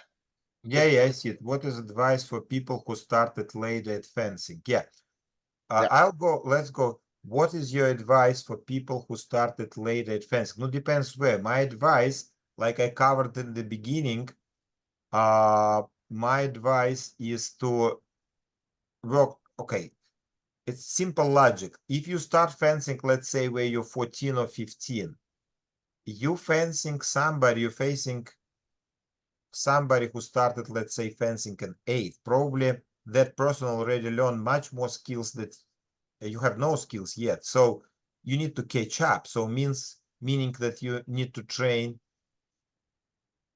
more sufficient, harder, more days, more lessons, etc. to catch up. At least first year. Once you catch up, you continue. Is it late to start when you're 14, 16? No, it's not. Actually, yes, it's harder to get maybe to college because you need to show some results. But if you have opportunity to, for the college, it will be late. But however, for even world-class fencing, if you continue training after 2, 3, 4 years, you can get there. Actually, it was one of the, I think it's a true story. One of the Hungarian fencer, she actually wants to prove to her boyfriend. I think she started when she was 15 or 16 and became Olympic champion.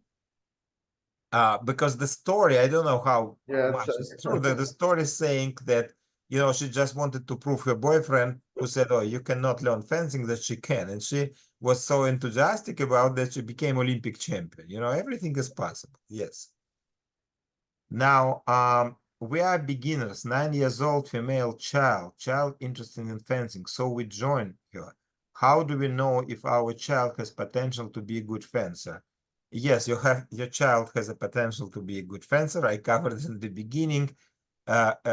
Just you need to find, together with the coach, you need to find what kind of fencer your daughter will be. There is no, look, I don't believe when fencers come or parents asking me this question, please coach, with your experience, evaluate my fencer, is he or she will be like a world-class fencer. I strongly believe any coach who will give certain answer for this and say, no, you can or you cannot, is either that doesn't know what talking about, he or she talking about, or like to you. We don't know.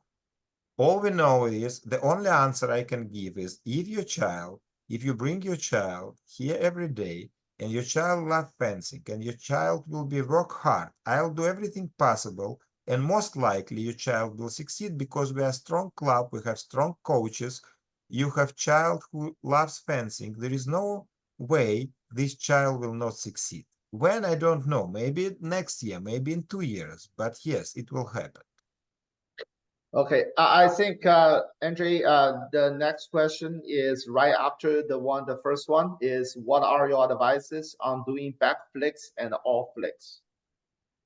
What are your advices on going back flicks and off flicks? Yeah. What do you mean? What kind of question is it? I mean, look, it's a fancy touch, like in Epi. Look, our pay, you can see, you can see the last Pan American championships for juniors. You can see the Sam Imrick, I think, posted this on video. Yeah, the fencers have this thing, okay, if you winning the bout, let's win the bout with the nice like back flick touch. And actually he did this, yeah, but the score was like we had 44, the other team had like 28. Yes, when it's like such a big gap and last minute, you can afford to do this, but most of the time, these back flick touches, it's kind of it's for the joy of fencing. I mean, very often it's humiliate like other fencers. Some fencers receive it as a okay. Some fencers get offended. The opposite fencer when you do back flick on somebody, but it's kind of humiliating, like move that often for the sake of the game. Our fencers do this. Do we teach this? No, we don't. We teach general fencing. Yeah, I can show like backflip how to do it.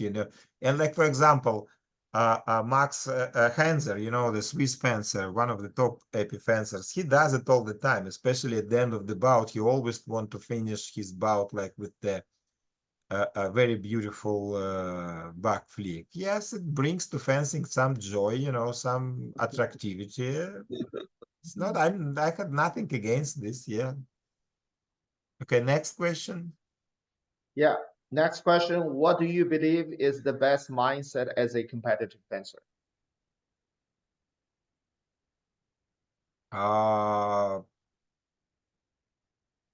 Believe that you can win. So The when I mindset. ask one of my fencer, who is a world champion today,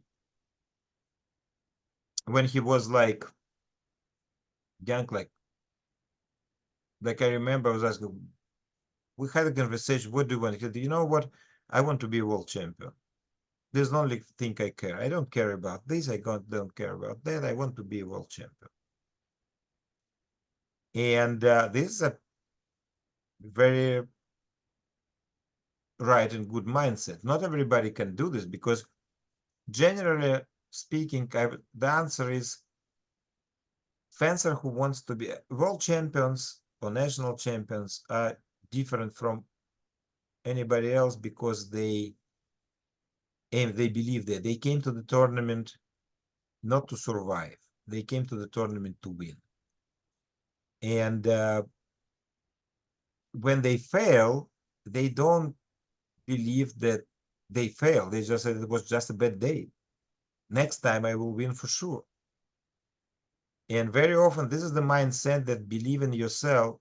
very often we use this phrase, believe in yourself, but what it really means. Believe in yourself means that you believe that you can achieve this, you can beat the other fencers.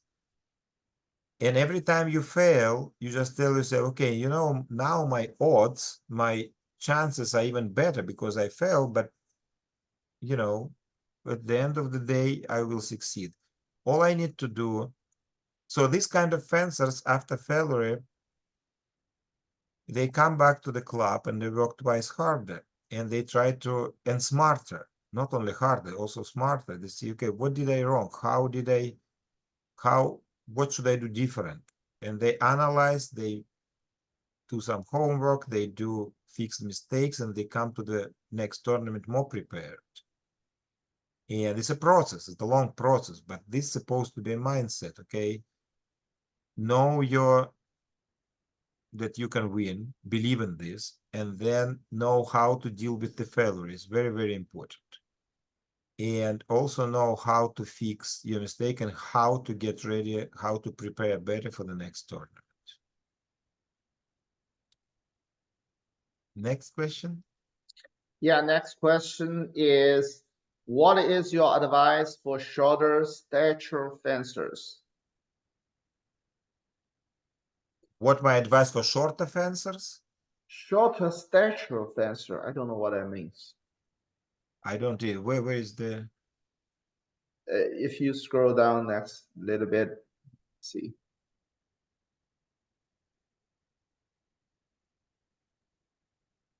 just seconds up? What is the best way to develop your physical six weight lift? Said what kind of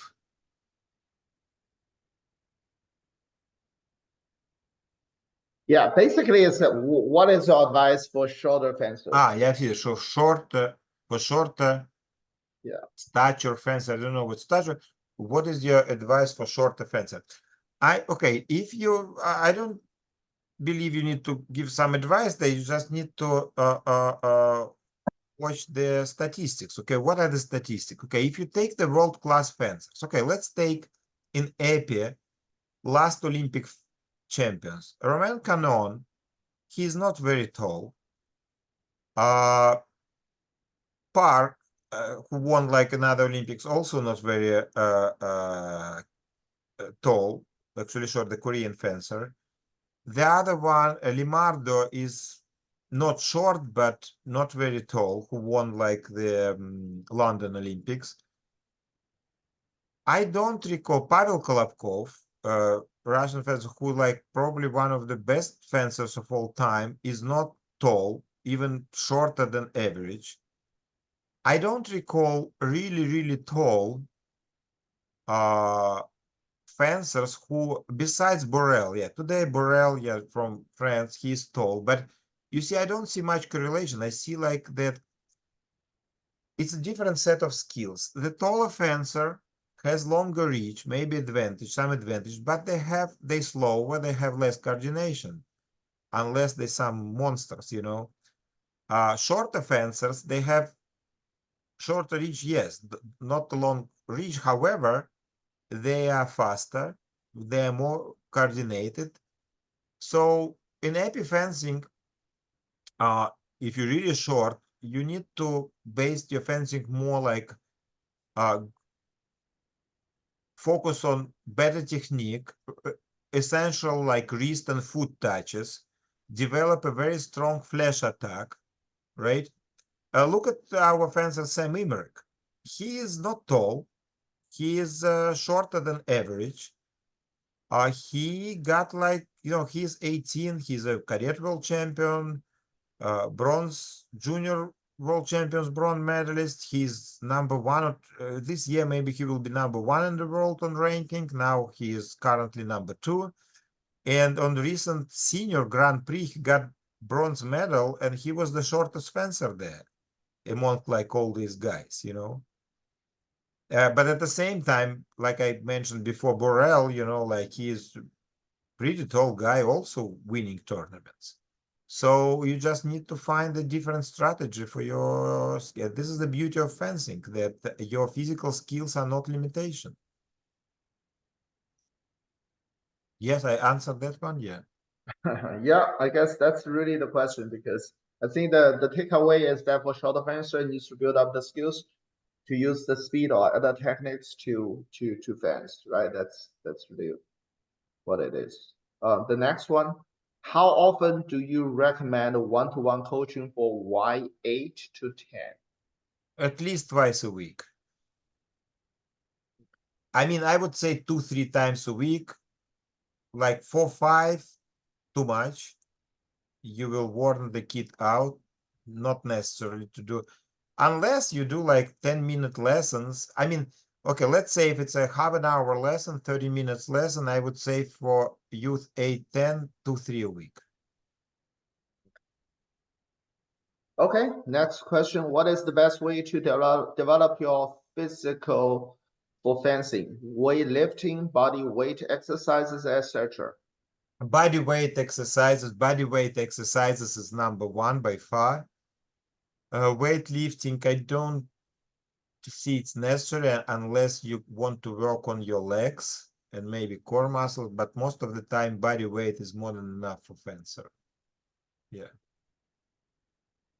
And I think the question is, what is the best way to do that? Now, what is the best way to develop your physique for fencing? Right. What do you mean? What is the best way? I mean, you do it at the club or your fitness club. This what you do. It's a lot of exercises for legs. For core muscles. You do crunches, you do setups, you use jump ropes. I mean, uh, you just need, to me, I mean, working with your, this is what we do in our club, working with your own weight. If you do it, at least you need to do it maybe like 3, 4 times a week. Spend at least like, half an hour. If you do like even every day, you can do like spend 20, 30 minutes every day. At the end of the practice, you finish your fencing practice. Just make it a routine, not before practice. After you finish your practice, spend another 20, 30 minutes to work on your legs, on your core muscles, do push-ups, and then talk to your coach what exercise for your body, for you, you can develop, and just do it religiously after each fencing practice. This is the best way to do it. You don't have to go to spend time to drive to the fitness class. Just finish. This is the beauty of working with your own body. You finish your fencing training, stay at the club extra time. Like one day, do, for example, push-ups and setups. Next time, work on your legs and, on your calf muscles, on your thighs and hamstrings. Just do it every day after fencing practice. Like five, I don't think you need to do it more than 4, 5 times a week, but during the week, you just do it after practice. Yeah. Okay. All right. So you recommend it after the fencing training. Yes, after. No, because I mean, if you do it before, I mean, you will be, I mean, I don't see the reason to do it before fencing practice. Okay. Okay. Because my club, my daughter's club, and the coach used to have before and after. The before is mandatory for everybody. The after is for the ones that who wanted to be really No, fit. it depends what you do. For example, let's say the practice before, okay? Let's say you want to do fencing, fitness practice before fencing. I Like would not jump recommend, rope and all that. yeah, I would not, yeah. So work maybe on legs, so it will be harder during fencing, but you're not going to damage it. But it's not very sufficient, for example, to spend 20, 30 minutes to do push-ups before fencing practice. Then you cannot actually manipulate Right, right, right, with right. your AP. You know Push what I up mean? is after the fencing. Yeah, That's yeah, my yeah. this You can work on your legs before and do work on your arms after. Yeah. Okay, okay, good, good. Okay, the next question is not really related to this, but I guess they were asking, I mean, this audience was asking what kind of costs are associated with competitive tournaments. Um, well, I think I can even answer this, and because you need to pay, obviously, the biggest part is the travel, right? You have to go there, attend that tournament, the air flight, the hotel, unless it's close by, you can drive.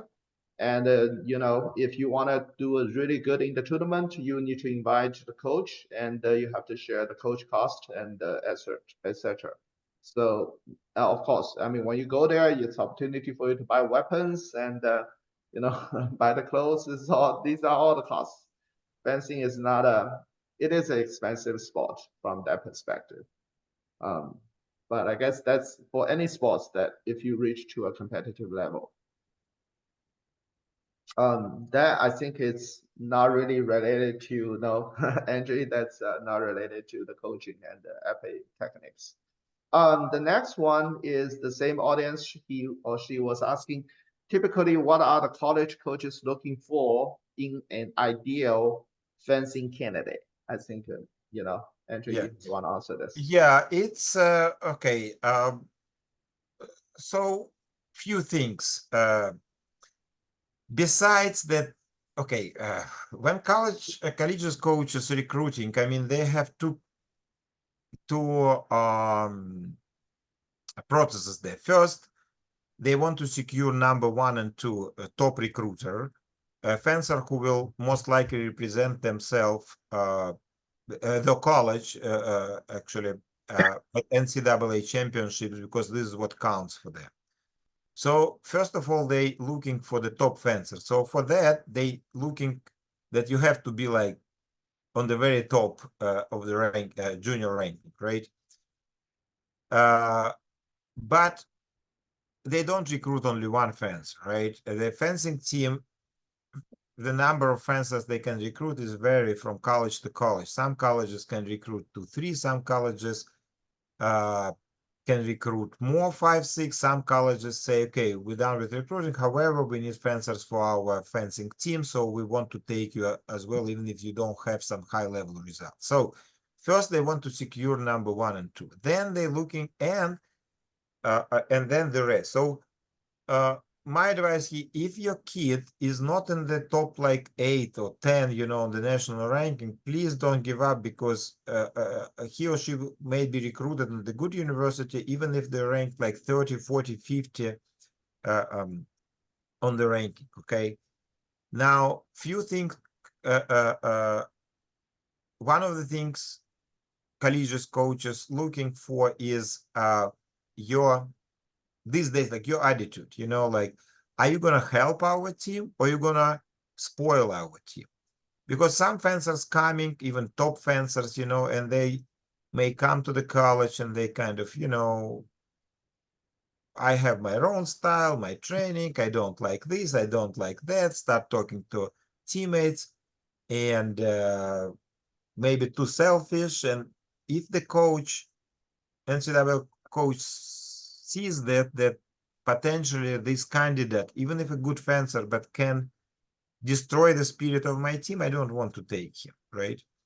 The other thing, it happens a lot. Another thing, like general behavior. If the coach sees that the fencer's throwing his or her mask, cussing on the street, not a sportsmanship, good behavior, they may decide, regardless all results, that we don't want this fencer in my team. They're also looking for how you handle the bout. For example, they want to see that, believe me, they don't even sometimes your results, no, they see the potential. They see how this kid will interact with my team. This is what they're looking for. And they see, can I deal with this fencer? Yes or no? And also how this fencer can handle the bout. Like, first of all, like 5-touch bouts. Some fencers losing maybe 15-touch bout, but they look at the record and they see that pull bouts, this fencer always win. So this fencer is good in 5-touch bout. We want him because this is what they do in colleges. They fence like 5-touch bout. So we like that fencer. Also, they want to see that the fencer can handle the bout professionally. Like, if they see that the fencer losing the bout, but doesn't lose the temper, like keep fighting, bringing the bout back, make an effort to win, they see the spirit. Okay, it's a good spirit. We want this fencer. So these factors are very, very important. So you have to talk to your kids. They need to learn how to behave at the fencing tournament, how to not necessarily win the tournaments or showing good technique. They have to be good show good sportsmanship, good like human being, because this is what coach is looking for, and how you can handle the bout. The rest they will handle. Okay, good. Okay, so the next question is, what's your advice on fencer's tempo?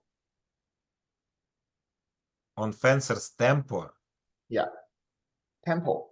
So what's the advice on the tempo? Fast, slow, or or keep it rhythm? Or I guess that's the question. I'm just speculating based on the very No, I limited. understand what tempo is, of course, but I can tell one thing that there is no advice here. It's just one thing, one very important skill that fencers have to have. I mean, one of the most important skill about tempo is that you need to learn how to change the tempo. In modern fencing, it's very important to go from like slow to fast, from fast to slow, or do combination, slow, fast, slow. Because some fencers have very difficult time. They do everything on the same tempo. Either everything fast, it's not good. If you start Right. your attack very, very fast, you scare your opponent, they may have reaction you didn't expect, or didn't count on. So you need to know how to start slow and then use maximum speed at the end of your attack, or even slow at the end of your attack. So you need to learn actually not about the tempo, how to change tempo in the course of the bout. This is the most important skill to me. Right, right, right. Good, good. Okay, so the next question, how to balance physical strength in big tournaments? If a fencer keeps defending, his power indicate may be low. Okay, but I have to hit that. Maybe low, indicator may be low. A lot of double touches and have to fence very strong fencer earlier in the DE. However, if they work hard in the pool, they may get tired in the DE. No, Especially first for of all, couples. yeah, I understand the question, Yeah, but you see, in modern fencing, especially in big tournaments, um, fencers, and this is what we teach our fencers very often, guys, don't pay attention to pull bout. It's really not relevant in modern fencing. I mean, it doesn't matter how many bouts you will have. You won. You can win all your bouts and lost your first DE. Why? Because you won, let's say you won all your bouts. You feel good about this, you kind of relax, you feel good about this. Meanwhile, your opponent, who had only 2 or 3 victories, fenced already the bout, but you had a bye, you didn't fence. But so you come against him, he's warmed up, he's motivated, he or she, I mean, just won the bout, and you were waiting for hour or two until those D done, and you are overconfident, you come and you're losing your first D. Mhm. In the contrary, sometimes you have only 2, 3 victories, and you're not satisfied, you're motivated to do better, you focused much more, you come to the D and you're ready to fight hard because you didn't do very well in pools. And guess what? You succeed all the way and you maybe end up winning the tournament. The other thing is that you never know whom you hope that winning all bouts in your pool will give you a better opponent, maybe on the very first bout. But very often, the table after top 64 very often is unpredictable. You can win all your bouts in pools and get a very, very hard bracket.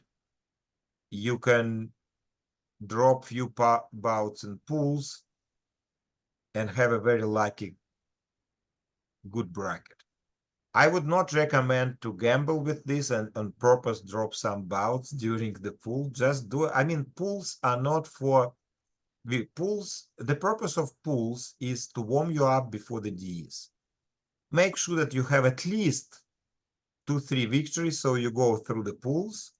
Otherwise, just look at this as the beginning of the tournament, warm-up bouts. Now, these where the real battle starts.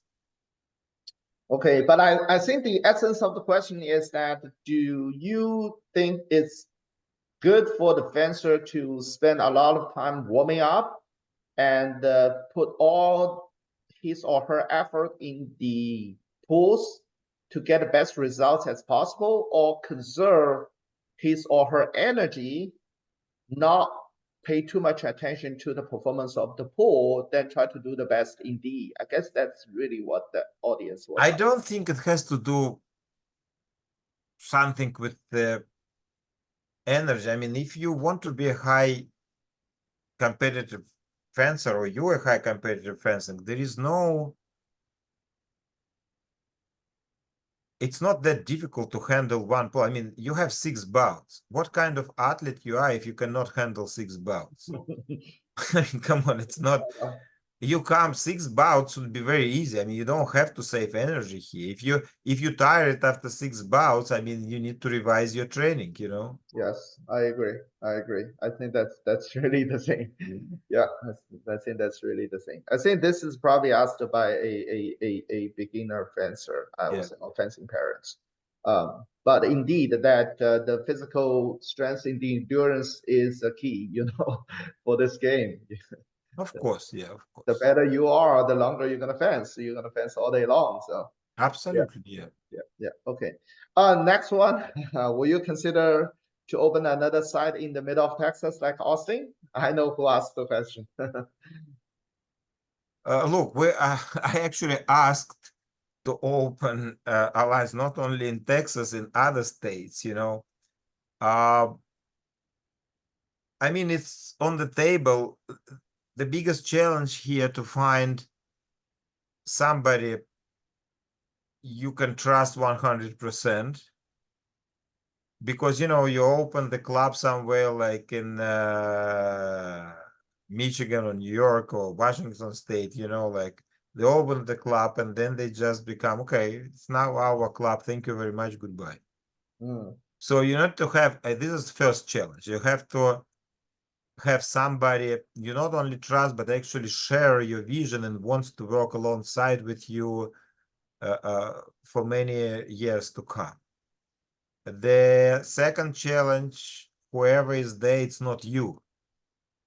So you need to spend some time, either your valuable coach. I have a coaches who were working with me many years. I trust my coaches and send this coach over there, but why would this coach will go somewhere else?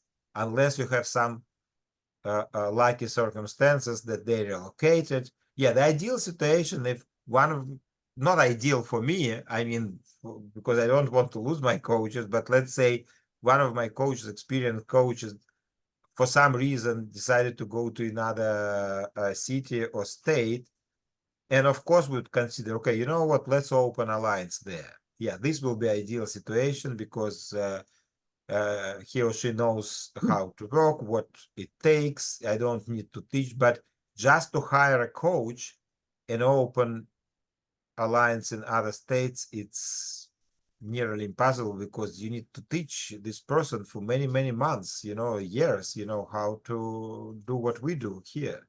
yeah. I have talked to many famous clubs in the nation, and I think I got the same answer almost from every club. Yeah. It's not a cookie cutter situation. It's not a franchise. You can just go and open a new one, expect to have the same result. Yeah. Okay, I think this is the last question that I've seen posted in the chat. My son is 8 years old and started from foil, quite eager to win. He always cried for referee, not fair, then lose. Any suggestions and how to keep his passion? I guess that's not just it's not just foil for any kids, right? No, 8 year old. yeah, look, and for, yeah, we had some kids in our club who changed from foil to epi because of that reason, you know, and they succeed. I mean, yeah, it takes time, but you can switch. Now, the only advice here to teach your kid that, you know, generally speaking, life is not fair, you know. life is not fair. There is no fairness in the life. You know, they will dump you more than you think. You will lose more than you win. If you ask any world-class fencer, most of them will tell you, you know what, everybody see our victories, but nobody count our losses, you know, Yeah, and how many bouts we lose. So yes, if you explain to your 8 years old kid that life is not fair, actually what we do, no less in epi, it's less than in foil, for example, but you say, guys, you know what, on 15 touch bout, I don't want to hear complaints about the referee. If I hear from my fencer complain about the referee, I stop talking. They said, you know what, I don't want to continue this conversation.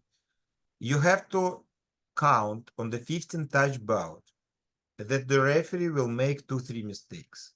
Just take it as granted. You know, the referee will make this mistake, just accept it. It's normal. I mean, it's not normal, but I'm just saying this is how you teach them. You know, you yeah, just yeah, say, you yeah, know, yeah. accept this, accept that they will do mistakes. Win your bout. If you win your bout 15-5, it doesn't matter these mistakes, you know, you will win. Yes, sometimes when it's 14-14, like 14-14, and they're on priority, the referee does mistake, it's a bummer. Yeah, it's hard, you know, but these things happened. I mean, what can you do? You just learn how to deal with this. This is the motivation. It's not about the motivation, it's about explanation. It's about teach your kid from the beginning that it will be a lot of disappointment and the referee and other people will do mistake, but you need to deal with this. Just suck it up. Yeah, yeah.